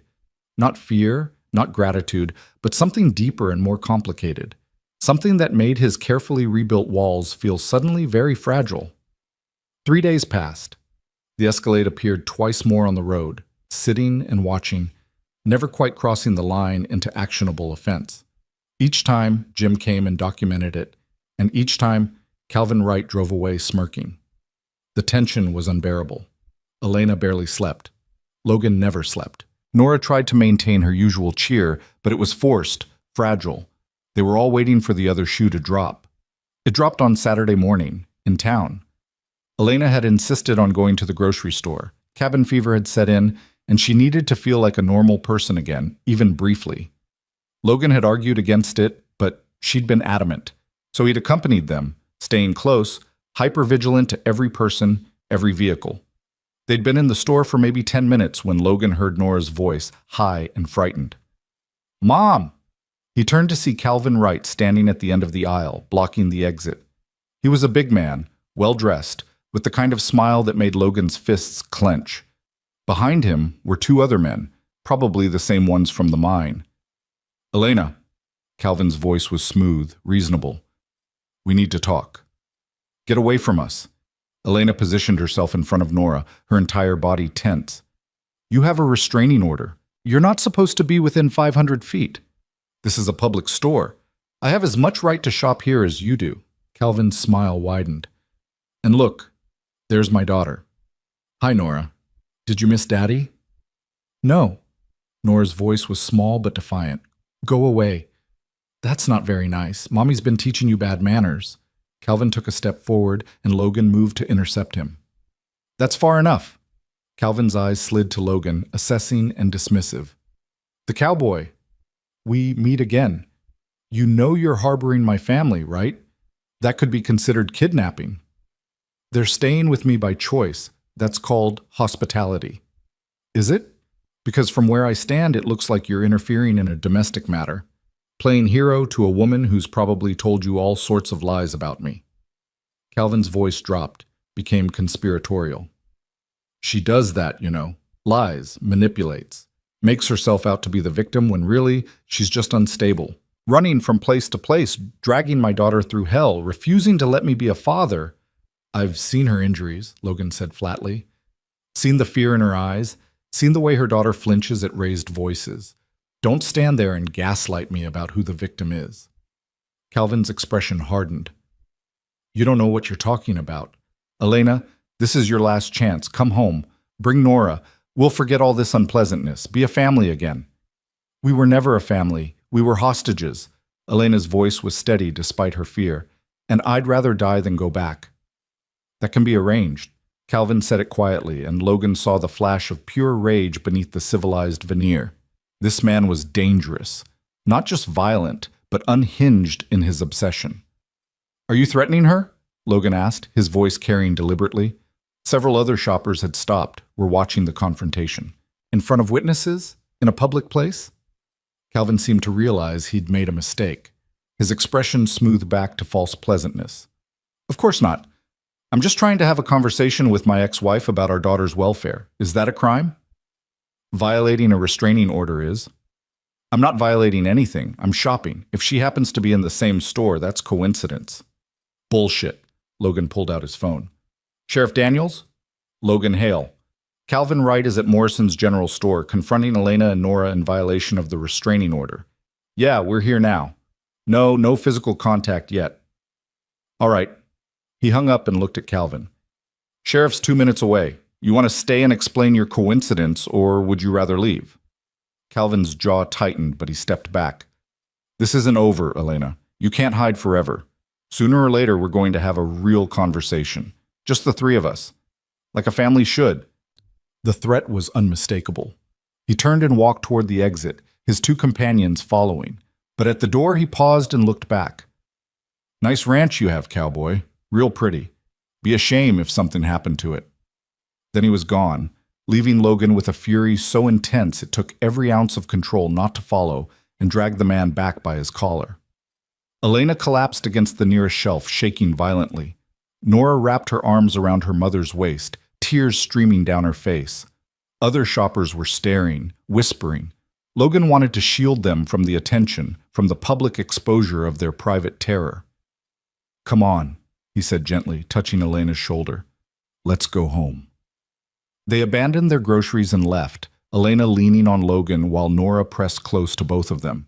By the time they reached the truck, Sheriff Daniels was pulling into the parking lot. Logan gave him a quick rundown while Elena sat in the passenger seat, staring at nothing. "Did he threaten you directly? Use specific words?" Jim asked, taking notes. "Not directly enough for charges, but he made it clear he wasn't done. Threatened the ranch too." Logan's voice was tight with suppressed rage. "How much more does he have to do before you can act?" "I'm acting, Logan. I've got a bolo out on him. Every deputy in the county is watching for that Escalade. The moment he steps definitively over the line, he did step over the line. He confronted a woman with a restraining order in front of witnesses. In a public place where he claims he had legitimate reason to be, his lawyer will argue it was accidental encounter. You know how this works." Jim's frustration matched Logan's. "I want to help, but I can't arrest a man on assumptions and implications." Logan looked at his truck, at Elena's pale face and Nora's tears, and made a decision. "Then I'm done waiting for the law to work. From now on, we do this my way." "Logan, I'm not going to do anything illegal, but I'm not going to be passive either. He wants to play games? Fine, but he's playing on my territory now." Jim started to argue, then seemed to see something in Logan's expression that made him stop. "Just don't do anything that'll make me have to arrest you. These two need you free and able to protect them." "I know. Trust me, Jim. I know exactly what I'm doing." The ride back to the ranch was silent, except for Nora's occasional sniffles. When they pulled up to the house, Logan saw it immediately. All 4 tires on Elena's old sedan, parked near the barn, were slashed. Another message. Another escalation. "That son of a—" Logan caught himself before finishing the curse in front of Nora. "Stay in the truck. Both of you. Let me check the property." He moved through the ranch systematically, rifle in hand, checking every building, every corner where someone could hide. The barn was clear. The house was clear. But the tires were definitely slashed, and near them another photograph, this time of Logan himself, taken through his kitchen window. A red X marked his chest. Calvin Wright had declared open war. When Logan returned to the truck, Elena took one look at his face and knew. He was here again. "Yeah." "What did he do?" "Slashed your tires, left another photo." Logan's voice was hard, controlled. "Elena, I need you to listen carefully. This ends one of 2 ways. Either Calvin Wright backs down, or he comes at us directly." "I don't think he's backing down." "Neither do I." Her voice was hollow. "So what do we do?" Logan looked at her, at Nora, at this fragile family he'd somehow become responsible for, and he thought about Jennifer and Sarah, about not being there when they needed him, about promises to the living mattering more than grief for the dead. "We prepare for war," he said simply, "and we make damn sure we win." That night, Logan didn't sleep at all. He sat in the living room with every light in the house off, watching the approach road through night vision binoculars he'd pulled from storage. The ranch was silent, except for the occasional creak of settling wood and the distant howl of coyotes in the hills. Elena came down around midnight, moving carefully in the darkness. She'd been upstairs with Nora, probably lying awake just like him, staring at the ceiling and waiting for something terrible to happen. "Can't sleep?" Logan asked quietly, not turning from the window. "Haven't really slept in 6 months. Why start now?" She settled onto the couch near his chair, wrapping a blanket around her shoulders. "What are you looking for out there?" "Movement, headlights, anything that doesn't belong." Logan lowered the binoculars and finally looked at her. In the faint moonlight filtering through the windows, her face was pale and drawn. "You should try to rest. Tomorrow's going to be a long day." "What's tomorrow?" "The day we turn this place into a fortress." Logan's voice was matter-of-fact. "I've been too passive, too willing to wait for the law to handle things. That ends now." Elena pulled the blanket tighter. "What are you planning?" "Nothing illegal, just making it very, very difficult for anyone to get near this house without me knowing about it." He gestured toward the darkness outside. "This ranch has advantages: remote location, limited access points, terrain I know better than anyone. I'm going to use all of that." You sound like you're preparing for a siege. I am. Logan met her eyes directly. Elena, I need you to understand something. Calvin Wright isn't going to stop. The law can't protect you fast enough, so I'm going to protect you the only way I know how, by making this place impregnable and making it very clear that attacking us comes with consequences. What kind of consequences? The kind that make a man think twice about his choices. Logan's voice was hard. I won't start violence, but if he brings it to my door, I'll finish it. And I need to know you're okay with that. Elena was quiet for a long time, processing what he was really saying. When she finally spoke, her voice was steady. I've tried running, I've tried hiding, I've tried trusting the system. None of it worked. So, yes, Logan, I'm okay with whatever you need to do to keep us safe. All of it. Even if it means I might have to hurt someone, maybe kill someone. Even then. She said it without hesitation. Calvin made his choices. He chose to be violent. He chose to hunt us. He chose to threaten you. Whatever happens now is on him, not you. Logan nodded slowly, some tension he'd been carrying easing at her words. He'd needed to know she understood, that she wouldn't blame him for what might be necessary. There's something else we need to talk about, Elena continued, her voice dropping lower. If something happens to me, if Calvin gets past your defenses, if something goes wrong, I need to know Nora will be safe. Nothing's going to happen to you. But if it does, Elena leaned forward, intense. Logan, I need you to promise me something. If I don't make it through this, you'll take care of her. Not just keep her safe until she can be placed with social services, but actually take care of her. Raise her. Give her the life she deserves. Elena, please, I know it's a huge thing to ask. I know you barely know us, but she loves you, Logan. In just 2 weeks, you've become the father figure she's never had. She feels safe with you. And I can't, her voice broke. I can't stand the thought of her ending up in foster care or worse, with Calvin getting custody because there's no one else. Promise me. Logan looked at this woman who'd been through hell and was still fighting, still protecting her daughter even while planning for the worst. He thought about Nora's hand in his, her absolute trust, the way she'd brought light back into his dead house. I promise, he said, and meant it with every fiber of his being. If anything happens to you, which it won't, Nora will have a home here. Always. Elena's tears spilled over. Thank you for everything, for being the kind of man who keeps promises, for seeing us as people worth protecting, for, she struggled with the words, for making me believe that maybe not all men are like Calvin. Most men aren't like Calvin. Most men don't hurt the people they're supposed to protect. I know that intellectually, but knowing and believing are different things. She wiped her eyes. Being here, watching you with Nora, seeing how gentle you are despite your size and strength, it's teaching me that maybe I can trust again. Maybe not all of this is hopeless. Logan wanted to go to her, to offer comfort, but he kept his position by the window. They couldn't afford distraction, couldn't afford to let their guard down even for a moment. You should go back upstairs, he said gently. Try to sleep. I'll keep watch. Will you wake me if anything happens? You'll be the first to know. Elena stood but paused on her way to the stairs. Logan, that thing Nora said about you needing a wife and her needing a dad? Yeah, she wasn't entirely wrong. Elena said it quickly, like ripping off a bandage, then hurried upstairs before he could respond. Logan sat in the darkness, those words echoing in his mind, and for the first time in 3 years felt something other than grief when he thought about the future. It was terrifying and exhilarating in equal measure. Dawn broke cold and clear, painting the Montana sky in shades of pink and gold. Logan had made it through the night without incident, though his body ached from hours of stillness and his eyes burned from lack of sleep. He made coffee strong enough to stand a spoon in, then went to work. First, he walked the entire perimeter of his property, identifying every possible approach route. The ranch sat in a valley with hills on 3 sides and the access road on the 4th. There were game trails through the hills, dry creek beds that could serve as cover, rock formations that could hide a man. Logan marked each one mentally, planning. When he returned to the house, Nora was up and eating cereal at the kitchen table. She looked at him with worried eyes.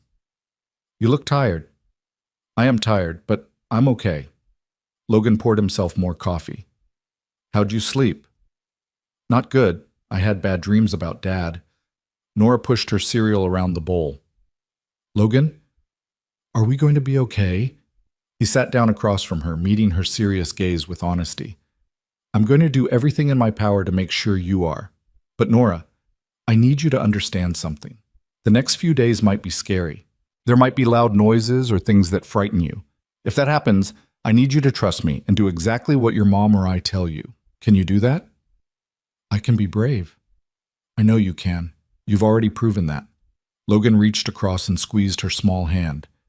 But being brave doesn't mean not being scared. It means being scared and doing what needs to be done anyway. You understand? Like when I was in the well, I was really scared, but I held on to the rope anyway. Exactly like that. Logan smiled, though it didn't quite reach his eyes. You're tougher than you know, kid. After breakfast, Logan got to work in earnest. He drove into town and bought supplies, motion sensor lights, additional security cameras, tripwire, flares. The clerk at the hardware store raised his eyebrows at the quantity, but didn't ask questions. News of the confrontation at the grocery store had already spread through the small town, as news always did in places like this. Back at the ranch, Logan spent the day installing defenses, motion lights at every corner of the property, cameras covering all approaches, tripwires strung across the game trails, not to hurt anyone but to alert him if they were crossed. He positioned emergency supplies at strategic points, water, first aid kits, extra ammunition. He cleared sight lines and identified fallback positions. Elena watched him work, understanding what each preparation meant. You really think he'll come? I know he'll come. Men like Calvin don't make threats and then walk away. They escalate until someone stops them.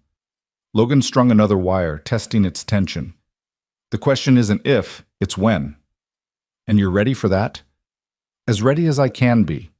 He looked at her directly. Elena, I won't lie to you.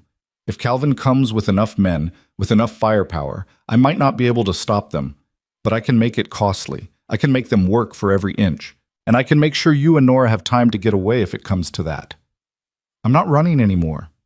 If it comes down to your life or your pride, you're running. That's non-negotiable. Logan's voice was firm. I've got the satellite phone programmed with Jim's direct number. If things go bad, you grab Nora and you run for the hills. There's a cave system about 2 miles northeast. I'll show you on a map. You hide there and you call for help. Understand? Logan, understand? He moved closer, his hands on her shoulders. I need to know that if the worst happens, you'll survive. Both of you. I can't do what needs doing if I'm worried about you being stubborn. Elena stared up at him, and something passed between them. Understanding, trust, and something deeper that neither of them was ready to name. Okay. If things go really bad, we run. I promise. Thank you. Logan released her, stepping back. Now help me mark the map. I want you to know this property as well as I do. They spent the afternoon going over terrain, routes, hiding places. Nora joined them, treating it like an adventure game, memorizing landmarks with the ease of childhood. By evening, Logan was satisfied they knew enough to survive if separated from him. Dinner was quiet, everyone exhausted from the day's preparations and the constant underlying tension. Nora fell asleep at the table, and Logan carried her upstairs, tucking her into Sarah's bed with a tenderness that made Elena's eyes shine with tears. She really loves you, Elena said softly when Logan came back down. I've never seen her attached to anyone this fast. The feeling's mutual. Logan checked the security monitors he'd installed, scanning each camera feed. All clear. She's special, your daughter, resilient and brave and full of hope despite everything she's been through. She gets that from her grandmother, my mom. Elena's voice turned sad. She died 2 years ago, cancer. If she'd lived, maybe I would have left Calvin sooner, had somewhere safe to run. Tell me about your mom. So Elena did, and in the telling, Logan learned about the woman she'd been before Calvin Wright. She'd been a teacher, loved gardening, dreamed of owning a bookstore someday. She'd married Calvin young, mistaking his possessiveness for passion, his control for care. By the time she realized her mistake, she was pregnant and isolated from everyone who might have helped. He was so charming at first, Elena said, her voice distant with memory. Everyone loved him. My friends, my family, everyone thought I was so lucky. And I believed it too, until the first time he hit me. I was 4 months pregnant, and I'd gone to lunch with a colleague without asking his permission first. Logan's hands clenched, but he kept his voice calm. You didn't deserve that. You know that, right? I do now. But for years I believed his version, that I'd provoked him, that if I just tried harder to be a good wife, he'd stop. Classic abuse cycle. Elena laughed bitterly. I'm a smart woman, Logan. I have a college degree. I taught psychology.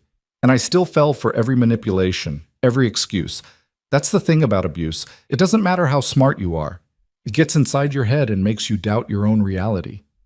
But you got out. That takes incredible strength. It took him hurting Nora. That was the line I couldn't forgive. My own pain I could rationalize, could endure, but not hers. Elena's voice hardened. The moment I saw the bruises on her arm, I knew we had to leave or die trying, so we left. And you've been running ever since. Until now. Elena met his eyes. Until you. The weight of that statement hung between them. Logan knew what she was really saying, that for the first time in 6 months, she'd stopped running not because she couldn't continue, but because she'd found something worth staying for. Elena, he started, but was cut off by an alarm. One of the motion sensors had been triggered. Logan was moving before conscious thought, grabbing his rifle and checking the monitors. The northeast camera showed movement, a figure in dark clothing moving carefully through the trees. Then another figure. Then a third. Get Nora, Logan said, his voice deadly calm. Get her dressed and ready to run. Now! Elena didn't argue, just raced upstairs. Logan watched the monitors, counting. 3 men visible, but there could be more outside camera range. They were moving with purpose, trying to stay in shadows but not doing a particularly good job. These weren't military or law enforcement, just thugs Calvin had probably hired. The question was whether Calvin himself was with them. Logan's phone buzzed. A text from an unknown number. Come out, Hale. Let's talk like men. Or I start shooting up your pretty ranch. So Calvin was out there. Good. Better to face him directly than wonder when he'd strike. Logan texted back, touch my property and I put you in the ground. The response was immediate. Big words from 1 man against 4. Send Elena and Nora out, and I'll leave you alone. Otherwise, we're coming in. Logan's response was to turn off all the interior lights, plunging the house into darkness. He heard Elena and Nora coming down the stairs, moving carefully. Status? Elena's voice was steady, but he could hear the fear underneath. 4 men, including Calvin. They're demanding you and Nora. I declined. Logan moved to the window, rifle ready. You remember the route to the cave? Yes. Then listen carefully. I'm going out there to engage them. While they're focused on me, you take Nora and run. Don't look back. Don't wait to see what happens. Just run. Logan, no. You can't face 4 armed men alone. I'm not planning to face them. I'm planning to use terrain and surprise to my advantage. He looked at her in the darkness, wishing he could see her face clearly. Trust me, Elena. I know what I'm doing, and I need you safe more than I need you here. But a gunshot cracked through the night, and one of the front windows exploded. Nora screamed, and Elena pulled her down to the floor. Logan returned fire immediately, aiming for the muzzle flash. He heard a cry of pain, at least a graze, maybe more. They're not here to talk, Logan said grimly. They're here to kill me and take you, so we're doing this my way. Elena, go, now, out the back door, and run. I can't leave you. You can, and you will. For Nora, for me. Because if you stay, I'll be too worried about you to do what needs doing. Logan grabbed her shoulder, squeezing hard. Go, please. Another shot hit the house, this time taking out a rear window. They were surrounding the building, trying to pen him in. Logan had maybe seconds before his advantage evaporated. Elena seemed to realize this. She pulled Nora to her feet, hugged Logan hard and fast, and whispered, "Don't you dare die on us." Then she was moving, pulling Nora toward the back door. Logan covered them, firing twice more to keep the attackers focused on the front of the house. He heard the back door open and close, heard their footsteps running into the darkness. Good. They were clear. Now he could fight. Logan moved through the darkened house like a ghost, using furniture and walls for cover. He'd lived here for 15 years, knew every creak and corner. The attackers didn't have that advantage. They'd be cautious, uncertain of the layout. He made it to the kitchen and slipped out the side door, the one they probably hadn't covered because it was partially obscured by the generator shed. The night air was cold against his face, and he could see his breath misting in the moonlight. Movement to his left. Logan dropped low as a bullet whined past where his head had been. He returned fire, heard a grunt and a body hitting the ground. One down. "He got Derek!" someone shouted. Calvin's voice responded, harsh and angry. "Then be more careful. He's just one man." Logan was already moving, circling through the barn. He knew these grounds in the dark, had walked them 1,000 times. He slipped between buildings, used shadows, became part of the landscape. The attackers were blundering around, calling to each other, giving away their positions. Amateurs. Dangerous because they were armed and desperate, but amateurs nonetheless. Logan came up behind one of them, one of the men from the mine, and struck with his rifle butt. The man went down without a sound. Logan relieved him of his weapon, a cheap 9mm pistol, and moved on. 2 down, 2 to go, including Calvin. "Where is he?" Calvin's voice was edged with panic now. "Marcus, Derek? Where the hell are you?" No answer. Logan smiled grimly in the darkness. Fear was setting in for them now, the predators becoming prey. He let them stew in it, let their imaginations work against them. A twig snapped to his right.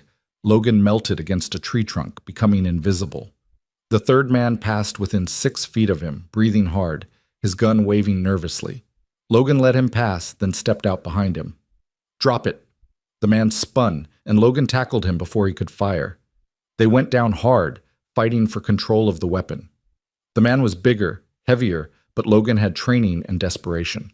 He got the gun away, used it as a club, and the man stopped moving. 3 down. "It's just you and me now, Calvin," Logan called into the darkness. "Your boys are done, and you're on my land where I'm legally allowed to defend myself. So what's it going to be? You leave now, or you don't leave at all." Silence. Then Calvin's voice coming from near the barn. "You think you've won? You think this is over? I'll burn this place to the ground. I'll kill you and take what's mine. They're not yours. They never were. People aren't possessions. Elena is my wife. Nora is my daughter. They belong to me." Calvin's voice had lost all pretense of sanity. "And you're just some pathetic widower playing hero. You think you can replace your dead family with mine? It doesn't work that way." The words hit hard, but Logan pushed through the pain. "You're right about one thing. I can't replace Jennifer and Sarah. But I can honor their memory by protecting people who need protecting, by being the kind of man they believed I was. Noble, stupid, but noble." Calvin's voice moved, circling. "Here's what's going to happen. You're going to tell me where Elena and Nora went, and then you're going to let me leave, or I'm going to burn this barn down, and I know you've got horses in there. You want their deaths on your conscience?" Logan's blood ran cold. He could hear Ash and the other horses moving restlessly in the barn, sensing danger. Calvin was right. If he set fire to the building, the horses would burn. But if Logan revealed Elena and Nora's location, they'd die instead. "You won't do it," Logan said, though he wasn't entirely sure. "You set that fire, and the smoke will bring Sheriff Daniels running. You'll never get away." "I don't care anymore. I don't care about anything except getting my family back." Calvin's voice was raw, unhinged. "So make your choice, cowboy. The horses or the humans? What's it going to be?" Logan's mind raced. He could charge the barn, try to stop Calvin before he set the fire. But that would mean exposing himself, likely getting killed. He could retreat, save himself, let Calvin burn the barn, and hope the horses could be released in time. Or he could... The decision was taken from him when flames suddenly blossomed in the barn's far corner. Calvin had brought gasoline, had already poured it, had just been waiting for the right moment. The fire caught fast, feeding on old dry wood. The horses screamed. Logan didn't think. He ran for the barn, threw open the main doors, and started releasing horses from their stalls. They bolted past him, terrified by the flames and smoke. Ash was last, the big gray rearing and fighting the halter. Logan got it off, slapped the horse's rump, and Ash thundered out into the night. That's when Calvin hit him from behind. They went down together, rolling through straw and smoke.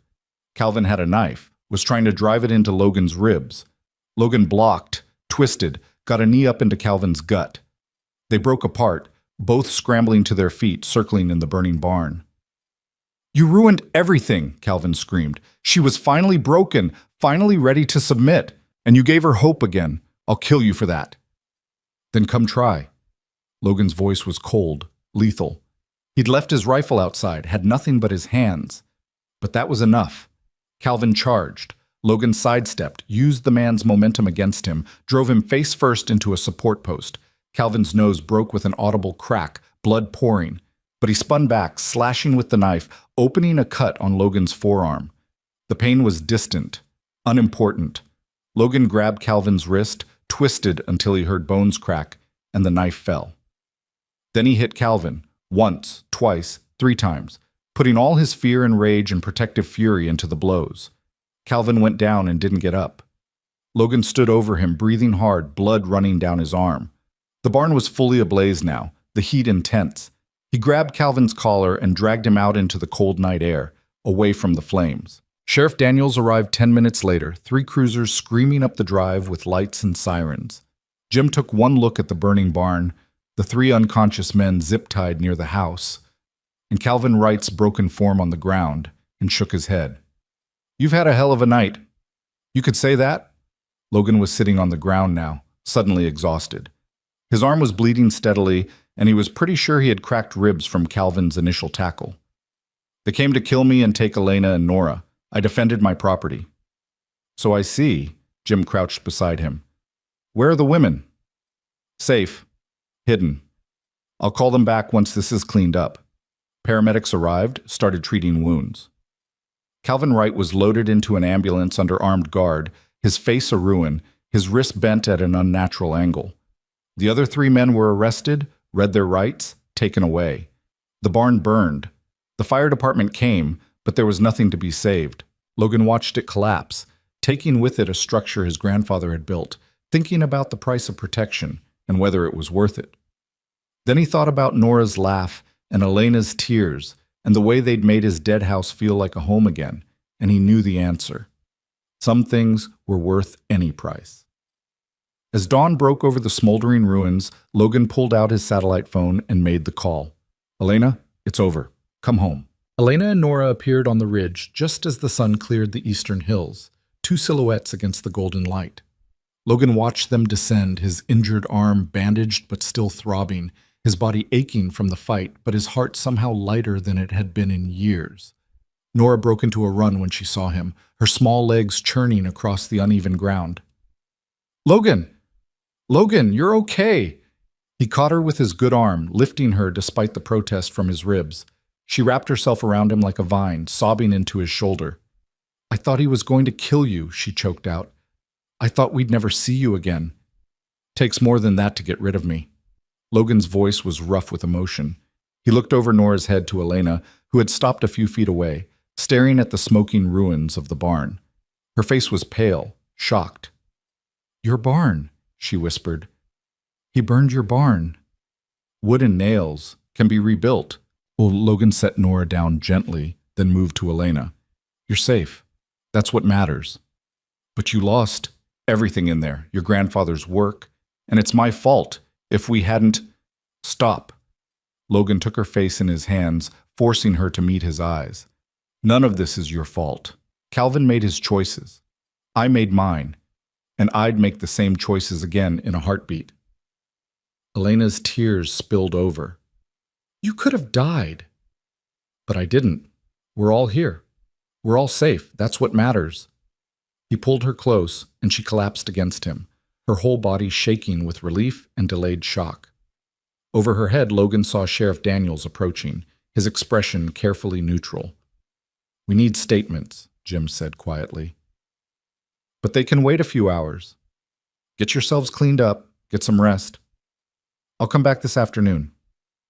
"What about Calvin?" Elena's voice was muffled against Logan's chest. "In custody at the hospital, under armed guard. Multiple charges. attempted murder, arson, assault, criminal trespass, violating a restraining order. With the physical evidence and multiple witnesses, the DA says he's looking at 20 to 30 years minimum. He's not going to hurt you again, Ms. Wright. That's a promise. Elena sagged, and Logan tightened his hold. What about the other three? Hired muscle from out of state. They're talking, trying to cut deals. Seems Calvin promised them $5,000 each to help him retrieve his property. They're looking at accomplice charges for everything Calvin did. Jim shook his head. Stupid men making stupid choices for money. Tale as old as time. After Jim left, Logan guided Elena and Nora into the house. The interior was damaged, bullet holes in walls, broken windows, smoke damage, but structurally sound. Fixable.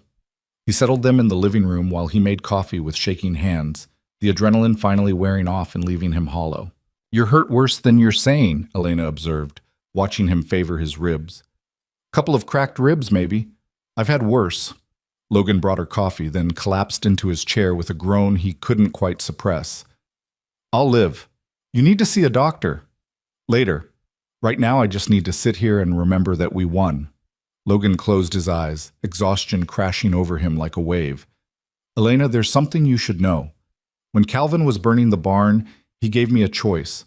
Tell him where you were or let the horses burn. I chose the horses. I know you did, and you were right to.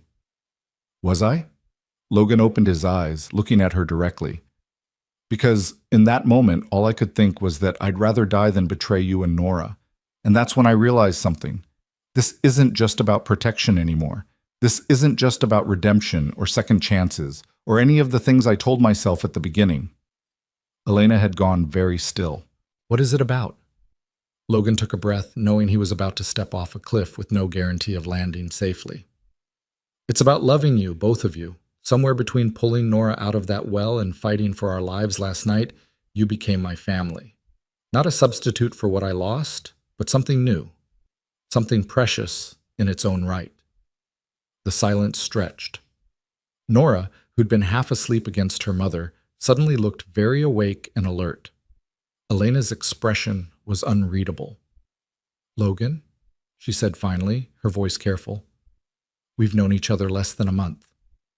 I know. You could be confusing gratitude with love. I could be confusing safety with love. We're both traumatized and exhausted and not thinking clearly. Maybe. Logan's voice was steady despite his racing heart. Or maybe when you go through hell with someone, when you trust them with everything you are, and they don't break that trust, you learn more about them in weeks than you would in years of normal life. I know you, Elena. I know your strength, your courage, the way you'd sacrifice anything for your daughter. I know how you take your coffee, and that you hum when you're cooking, and that you still flinch at loud noises, and I love all of it. Elena was crying again, but this time it was different. I don't know how to do this, how to trust a man again, how to believe that you won't become Calvin, Logan finished. I won't, because I've seen what that kind of control does to people. I've seen what you've survived, and I would rather cut off my own arm than ever make you afraid of me. He paused, then added, but I'm not asking you to trust me completely right now. I'm just asking you to stay. Give this, us, a chance to grow into something real. No pressure, no expectations, just time and honesty and seeing where it leads. Nora, who'd been watching this exchange with rapt attention, suddenly spoke up. I told you that you needed a wife and I needed a dad. I was right, wasn't I? Despite the heavy emotion, Logan laughed. Kid, you might be the wisest person I've ever met.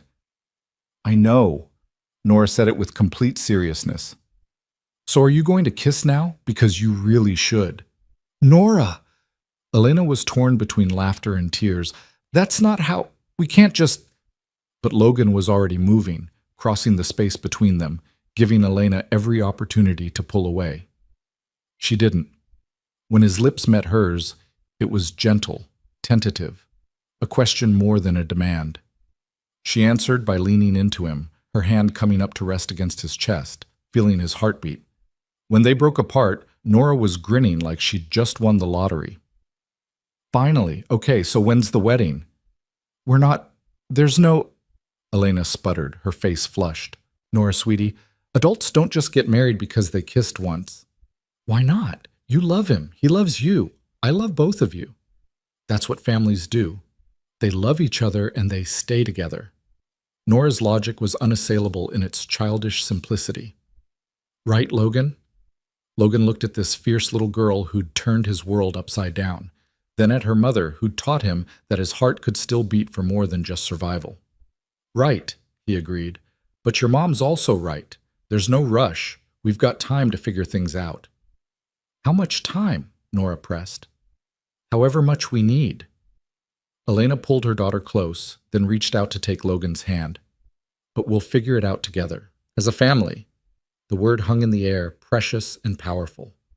Logan squeezed Elena's hand, feeling the rightness of it settle into his bones. The weeks that followed were chaotic in the best possible way. Logan's statement to the sheriff took hours, detailing every moment of the attack in his defense. The physical evidence supported his version completely. Calvin and his hired men had come armed and with clear intent to harm. The DA assured them that the charges would stick, that Calvin Wright wouldn't see freedom for decades. Elena filed for full custody of Nora, with Logan providing a sworn statement about Calvin's violence and the attack on the ranch. Her lawyer, paid for by the fund the town had surprisingly started after news of the attack spread, was confident the case was airtight. The town itself rallied in ways Logan hadn't expected. Neighbors he'd barely spoken to in 3 years appeared with tools and lumber to help rebuild the barn. The hardware store owner offered supplies at cost. The diner sent over meals for a week straight. People who'd respected his grief and isolation before now saw his protection of Elena and Nora as something worthy of support. Small-town life, Elena said, watching a crew of volunteers frame the new barn. They take care of their own. Are we their own now? Nora asked, passing nails to one of the workers with serious concentration. Seems like it, Logan answered. He was still healing, ribs taped, arms stitched and bandaged, but he refused to sit idle while others did the work. You okay with that? Staying here permanently? Nora didn't hesitate. This is home. Your home. Why would we leave? It was that simple for her. Logan wished adult emotions could be as straightforward. Elena's feelings were more complicated, though she was opening up more each day. They talked late into the night, learning each other's histories, fears, hopes. She told him about the early days with Calvin, about the slow erosion of her self-worth, about the shame of staying as long as she had. Logan listened without judgment, sharing his own story of grief and guilt, of the years he'd wasted in isolation. We're both pretty damaged, Elena observed one night, sitting with him on the porch swing he'd finally repaired. Nora was asleep inside, exhausted from a day of helping with reconstruction. Maybe that's why this works, Logan said. We understand each other's scars. Do you think that's enough? Understanding? I think it's a start. Logan put his arm around her shoulders, and she nestled against him with increasing comfort. The rest, trust, love, building something permanent, that takes time. But we've got time now. No one's chasing us. No one's threatening us. We can take this as slow as we need. And if I'm never completely healed, if I always flinch at raised voices or have nightmares about Calvin, then I'll be patient with your flinches and hold you through your nightmares. Logan kissed the top of her head. Elena, I'm not expecting you to be perfect or completely recovered. I'm just expecting you to be honest about where you are and what you need. That's all any relationship requires. She tilted her face up to his. When did you get so wise about relationships? I had a good teacher. My wife, Jennifer. She always said that love wasn't about finding someone perfect. It was about finding someone whose imperfections you could live with and who could live with yours. Logan's voice was gentle with memory. She'd like you, I think. Would be glad I found someone to care about again. Tell me about her, Elena asked. Really tell me. I want to know. So Logan did. He talked about Jennifer for the first time in 3 years. Not as a saint he'd lost, but as a real woman with quirks and flaws and a laugh that could light up a room. He talked about Sarah's boundless energy, her tendency to ask impossible questions, the way she'd loved horses and mud puddles in equal measure. Elena listened and held him when his voice broke, and when he finished, she said, Thank you for sharing them with me, for trusting me with something so precious. Thank you for not being threatened by them. How could I be? They made you who you are. Without them, you wouldn't be the man who saved my daughter, who fought for us, who's teaching us both what real love looks like. Elena kissed him softly. I'm grateful they existed, even though I'm sorry you lost them. It was, Logan thought, exactly the right thing to say. The new barn went up faster than expected, a testament to community effort and modern construction methods. It wasn't identical to the original. Logan had updated the design, added safety features, made it more functional for his current needs. But it honored the old structure while being something new, something forward-looking, kind of like his life, he supposed. When the last board was nailed and the last coat of paint applied, the town threw a barn-raising celebration. The diner catered, someone brought a band, and the property filled with people laughing and dancing under string lights Logan hadn't even known he owned. Nora was in heaven, running wild with other kids her age, finally just a child instead of a survivor. Elena stood with a group of women, talking and laughing, looking more relaxed than Logan had ever seen her. She caught his eye across the crowd and smiled, and Logan felt something in his chest expand with pure joy. Sheriff Daniels found him near the barn, examining the workmanship with approval. Fine job they did here. Better than I could have done alone, Logan admitted. Never was much of a carpenter. That's what community's for, supplying skills you lack. Jim took a sip of his beer. Heard from the DA today. Calvin's lawyer tried to negotiate a plea deal. DA told him where to stick it. This is going to trial, and with the evidence we have, it's going to be a short trial. Elena ready for that? She's stronger than she thinks. Testifying will be hard, but she wants to do it. Wants Nora to see that standing up to bullies matters, that justice exists. Jim studied Logan thoughtfully. You did good here, Logan. Not just the fighting. That was self-defense, necessary. But the after, taking them in, giving them a home, showing them what a good man looks like. That's the real heroism. Logan shifted uncomfortably. Not sure about heroism. I just did what felt right. That's what heroes always say. Jim clapped him on the shoulder. Town's glad to have you back among the living, Logan. Missed you these past years. After Jim wandered off, Elena appeared at Logan's side. What did Jim want? Just updates on Calvin's case, and to tell me I'm apparently a hero. Logan's tone was wry. You are, you know, my hero, Nora's hero. Elena slipped her hand into his. So what are you going to do about it? Guess I'll have to live with the title. Logan pulled her close, swaying slightly to the music drifting from the celebration. Dance with me. Here? In front of everyone? Why not? Let them see. Let them know we're together. Elena hesitated, old fears rising. Logan, if we do this publicly, there's no taking it back. The whole town will know. They'll have opinions and expectations, and let them. Logan's voice was firm. Elena, I'm not ashamed of what we have. I'm proud of it. Proud of you, proud of us, proud to be the man you chose after everything you've been through. So if you're ready, if you want this, then let's show the world.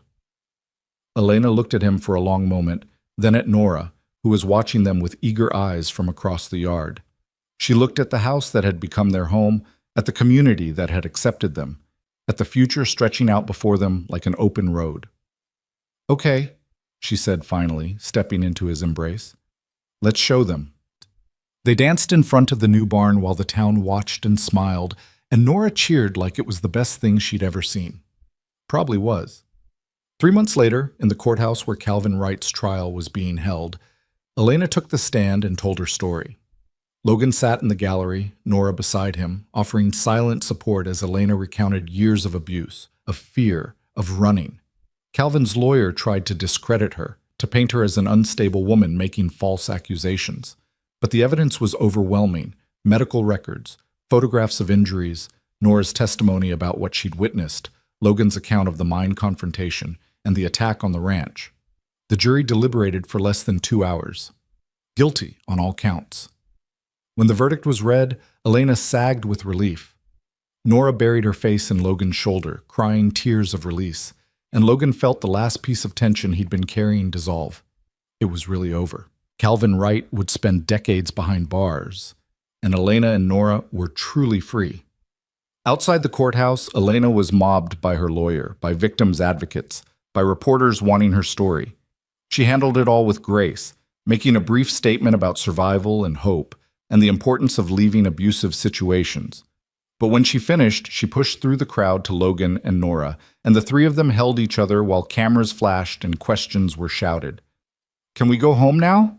Nora asked. "I want to see Ash." "Yeah, sweetheart," Logan said, his voice thick. "Let's go home." They drove back to the ranch in comfortable silence, each processing the day in their own way. When they pulled up to the house, freshly painted now, with flowers Elena had planted blooming in beds around the porch, Logan felt a peace he hadn't known in years. This was home. Not just a building, not just a piece of land, but the people in it and the life they were building together. That night, after Nora was asleep, Logan found Elena in the kitchen making tea. She looked exhausted, but lighter, like a burden she'd carried for years had finally been lifted. "How are you feeling?" he asked, pulling her into his arms. "Free." She said it with wonder. "For the first time in 6 years, I actually feel free. He can't hurt us anymore. Can't chase us, can't control us. We're really, truly free." "So what do you want to do with that freedom?" Elena pulled back enough to look up at him. "I want to build a life, a real life, not just survival. I want Nora to go to school and make friends. I want to plant that garden we talked about. I want to—" She hesitated, then pushed forward. "I want to marry you, if you're still interested." Logan's heart stopped, then started again at double speed. "Are you proposing to me?" "I guess I am. Is that weird? Should you be proposing to me?" "I don't care who proposes to whom. I just care about the answer." Logan cupped her face in his hands. "Elena Wright, will you marry me? Will you let me be Nora's father, legally and officially? Will you build this life with me, permanently?" "Yes." She was crying and laughing simultaneously. Yes to all of it, 1,000 times yes. They kissed in the kitchen, where Logan had once stood alone, where grief had been his only companion, where he'd believed his life was effectively over.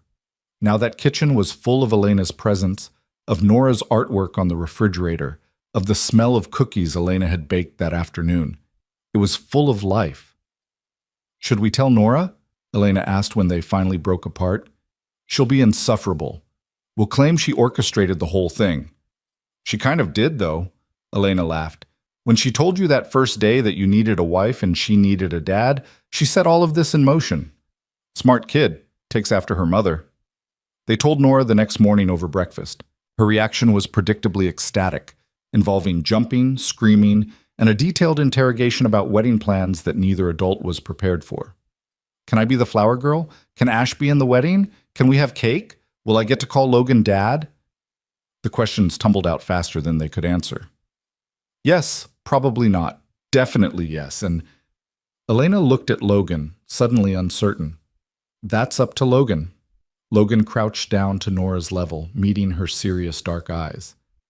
"I would be honored if you called me Dad, but only if you're comfortable with it.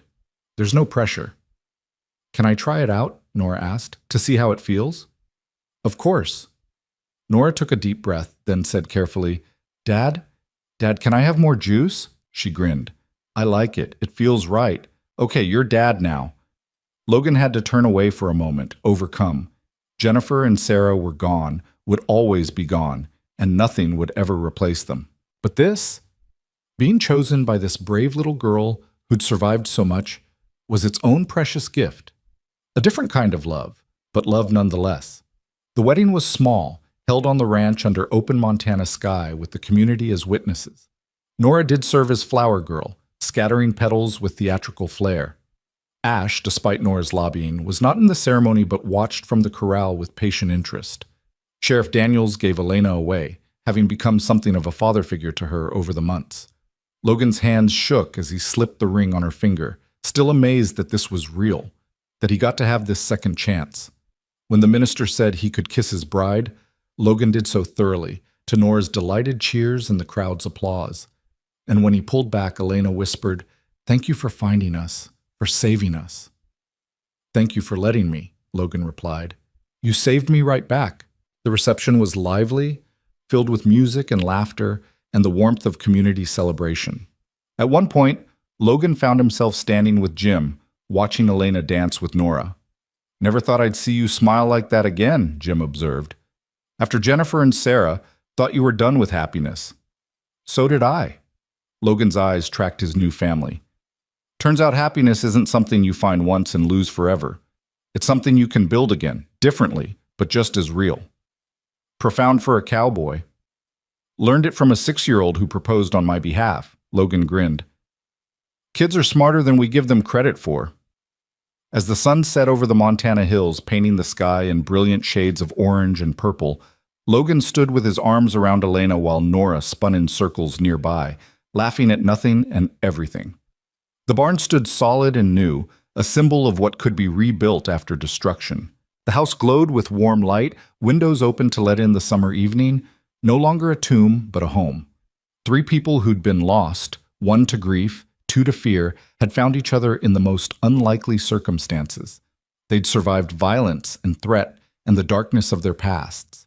And they'd chosen each other, deliberately and completely, building something fragile and fierce and fundamentally unbreakable. A month after the wedding, Elena discovered she was pregnant. The news sent Logan into a panic of joy and terror in equal measure, old fears rising about loss and fragility and the 1,000 ways life could go wrong. But Elena held his face and made him look at her. I'm scared too, she admitted. Terrified, actually.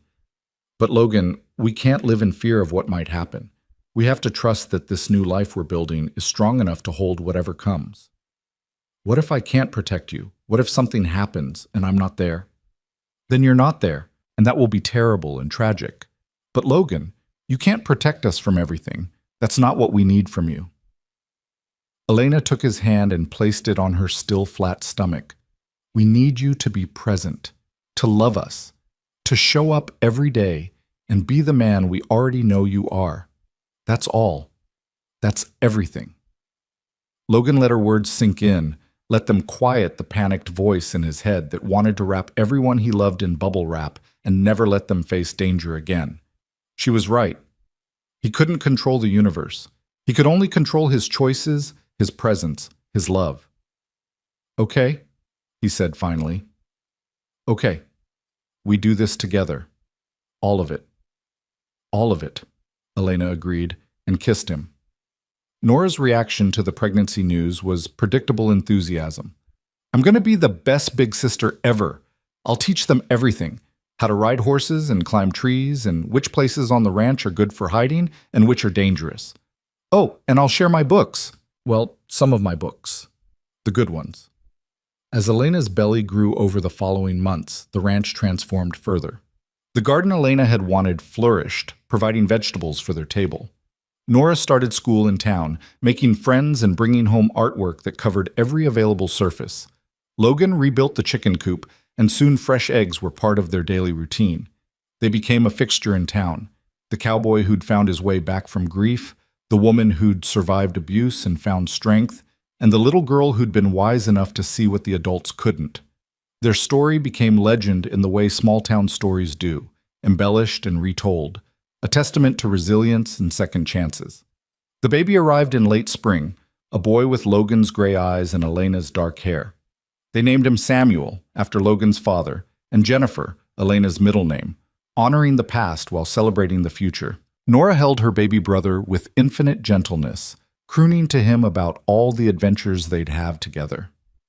Logan stood in the hospital room, looking at his wife and his daughter and his newborn son, and felt the last frozen part of his heart finally thaw completely. He would always carry Jennifer and Sarah with him. They were part of who he was. But they didn't define him anymore. He was more than his grief. He was a husband, a father, a man with a future worth living. What are you thinking? Elena asked, reading his expression. That Nora was right about everything. I did need a wife, she did need a dad, and somehow, impossibly, we found each other at exactly the right time. Fate? Choice. Logan smiled. We chose each other. Every day we keep choosing each other. That's more powerful than fate. Years passed. Nora grew into a teenager, still fierce and fearless, splitting her time between school, ranch work, and teaching her younger brother everything she knew. Samuel grew strong and curious, with Nora's boldness and Logan's quiet strength. Elena's garden expanded, and she started selling produce at the farmer's market, making friends and building a life completely her own. Logan rebuilt and expanded the ranch, adding cattle to supplement the horses, creating something that could be passed down to his children. The scars from that terrible night, physical and emotional, faded but never disappeared completely. Elena still sometimes woke from nightmares about Calvin, though they grew less frequent over time. Logan still carried guilt about Jennifer and Sarah, though he'd learned to balance it with gratitude for what he had now. Calvin Wright remained in prison, where he would stay for the foreseeable future. Nora never asked about him, and Logan and Elena never brought him up. That chapter was closed, its pages sealed. On the 5th anniversary of the day, Logan had pulled Nora from the well. They held a family picnic on the ridge where he'd first heard her cries for help. Nora was 12 now, all gangly limbs and growing confidence. Samuel was 4, chasing butterflies through the tall grass. Elena sat beside Logan on a blanket, her hand in his, both of them watching their children play. "Do you remember what I asked you that day?" Nora called over, having apparently been thinking about the same anniversary. "In the well?" "How could I forget?" Logan called back. "You proposed marriage on behalf of your mother before I'd even gotten you out of the hole." "I was very forward-thinking," Nora grinned, unrepentant. "And I was right. You did need us. We did need you. Look at how well it all worked out." "You're taking credit for the entire relationship?" Elena asked, amused. "Obviously. I'm the mastermind." Nora struck a dramatic pose. "Without my brilliant observation and suggestion, you two would probably still be sad and alone." "She's not wrong," Logan murmured to Elena, who laughed and elbowed him gently. "Don't encourage her. Her ego's already insufferable." But they were both smiling, both understanding the truth in Nora's words. A child's wisdom had set them on this path, had seen connections the adults were too wounded to recognize. And that wisdom had led to this, a family born not from biology or obligation, but from choice and courage, and the willingness to believe that broken things could be made whole again. As the sun began its descent toward the western hills, painting the sky in those dramatic colors that only Montana could produce, Logan gathered his family close. Elena leaned against his shoulder.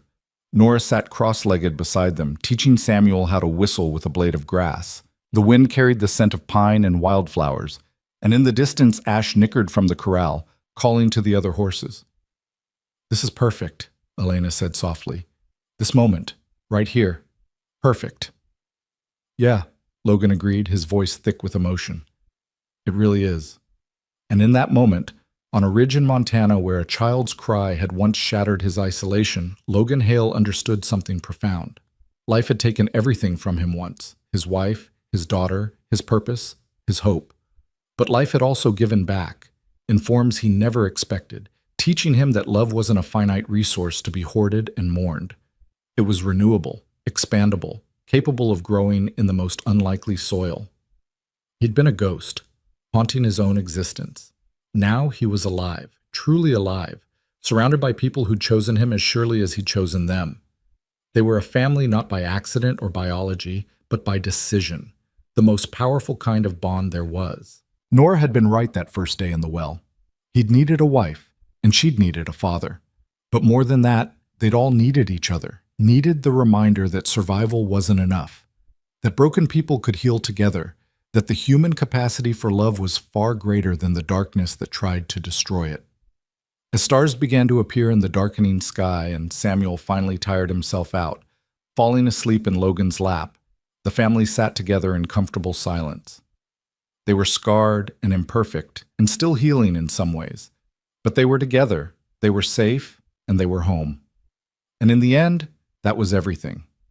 The little girl who'd once been lost in a well ran free through fields she called her own. The woman who'd spent years running finally stood still, roots deep and strong. The man who'd been hollowed by grief filled himself back up with purpose and love. And together, they proved what Logan had learned in the hardest way possible, that the end of one story could become the beginning of another, that loss and love could coexist, and that family, in its truest form, was something you built with your whole heart, one choice at a time. This was their story. This was their home. This was their happily ever after, hard won, and all the more precious for the struggle it took to achieve.